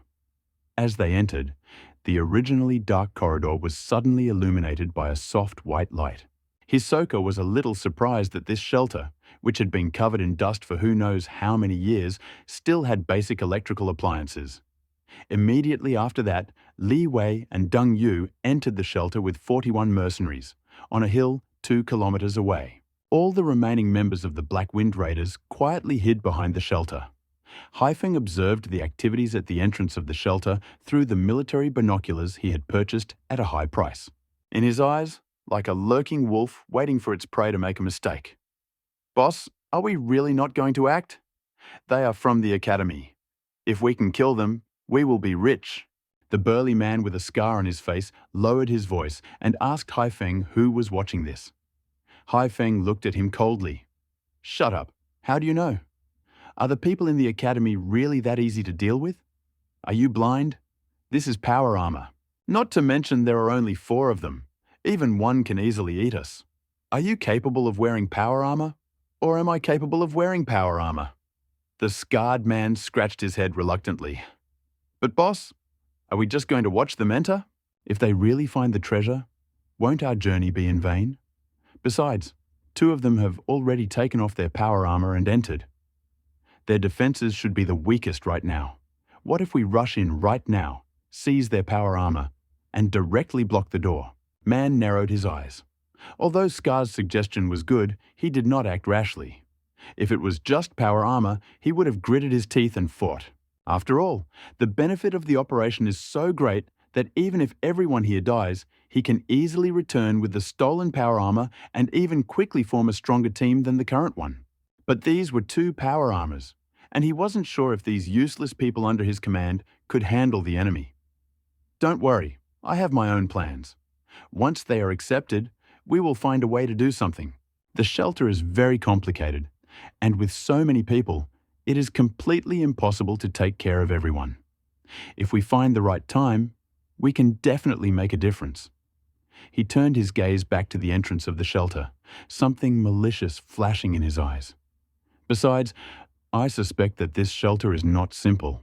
If the people from the academy are willing to go to such lengths for this refuge, they must have their reasons. If we just follow them, we're sure to find some clues. The scarred man chuckled and said nothing more. He knew his superior had always been smart. Since the boss said so, it meant he had his own plans. When the door was fully opened, Li Wei and Deng Yu carefully led the team into the shelter. Although they were mentally prepared, the situation inside the shelter exceeded their expectations. Perhaps because the shelter was always sealed, the rooms inside are well preserved. On the walls of the corridor, you can make out the vague propaganda posters of that year. Although the colors have faded, you can still make out some of the slogans that inspired the inhabitants. The tiles on the floor were covered with only a light layer of dust. It didn't look like they had been in the dust for hundreds of years. Rather, it looked like the owner had been away for a long time, and the floor hadn't been cleaned for a long time. The light turned on automatically, illuminating the entire hallway, giving the team members a sense of comfort. Li Wei glanced at the card on his wrist and said to Deng Yu, who was standing next to him, "According to the original plan, I will be in charge of the administrator's office on the 1st floor, and you will be in charge of the archive room on the 2nd floor. Our goal is to find the hard drive and not touch any equipment that may be dangerous." Deng Yu nodded. Transparent. After saying that, he turned and looked at the mercenary standing behind him. "Teams 3 and 4, follow me. Under Deng Yu's orders, the mercenaries from the third and fourth groups quickly gathered around him. Deng Yu led them upstairs to the second floor of the shelter, while Li Wei led the rest of the group to the administrator's office on the first floor. Li Wei and Deng Yu led their teams to their destination. Alarm echoed in his ears, but no hostile robots or traps appeared, which made Li Wei feel a little relieved. Perhaps the robots in the shelter had been disposed of within the last few hundred years. At present, the shelter probably only had the AI system still functioning. He felt a little relieved when he thought about it. After all, he had seen how powerful some of the robots were before the cataclysm. Some more powerful combat robots are even capable of outflanking and destroying regular military forces with their sheer numbers. If he were to encounter a full-fledged combat robot, let alone one wearing only an exoskeleton, even if he were wearing power armor, he could be blown to smithereens. The team walked quietly through the different corridors. The break room, the gym, the medical room. The team passed through one room after another, and on them hung different name tags. All the doors of the rooms were closed. Red indicator lights were on the door locks. Many of the mercenaries looked at the well-preserved room with surprise and greed. The vast majority of those present had taken refuge in one or more shelters that had been opened in advance. However, these people had never seen a refuge like the one they had seen before them, and which had never been opened.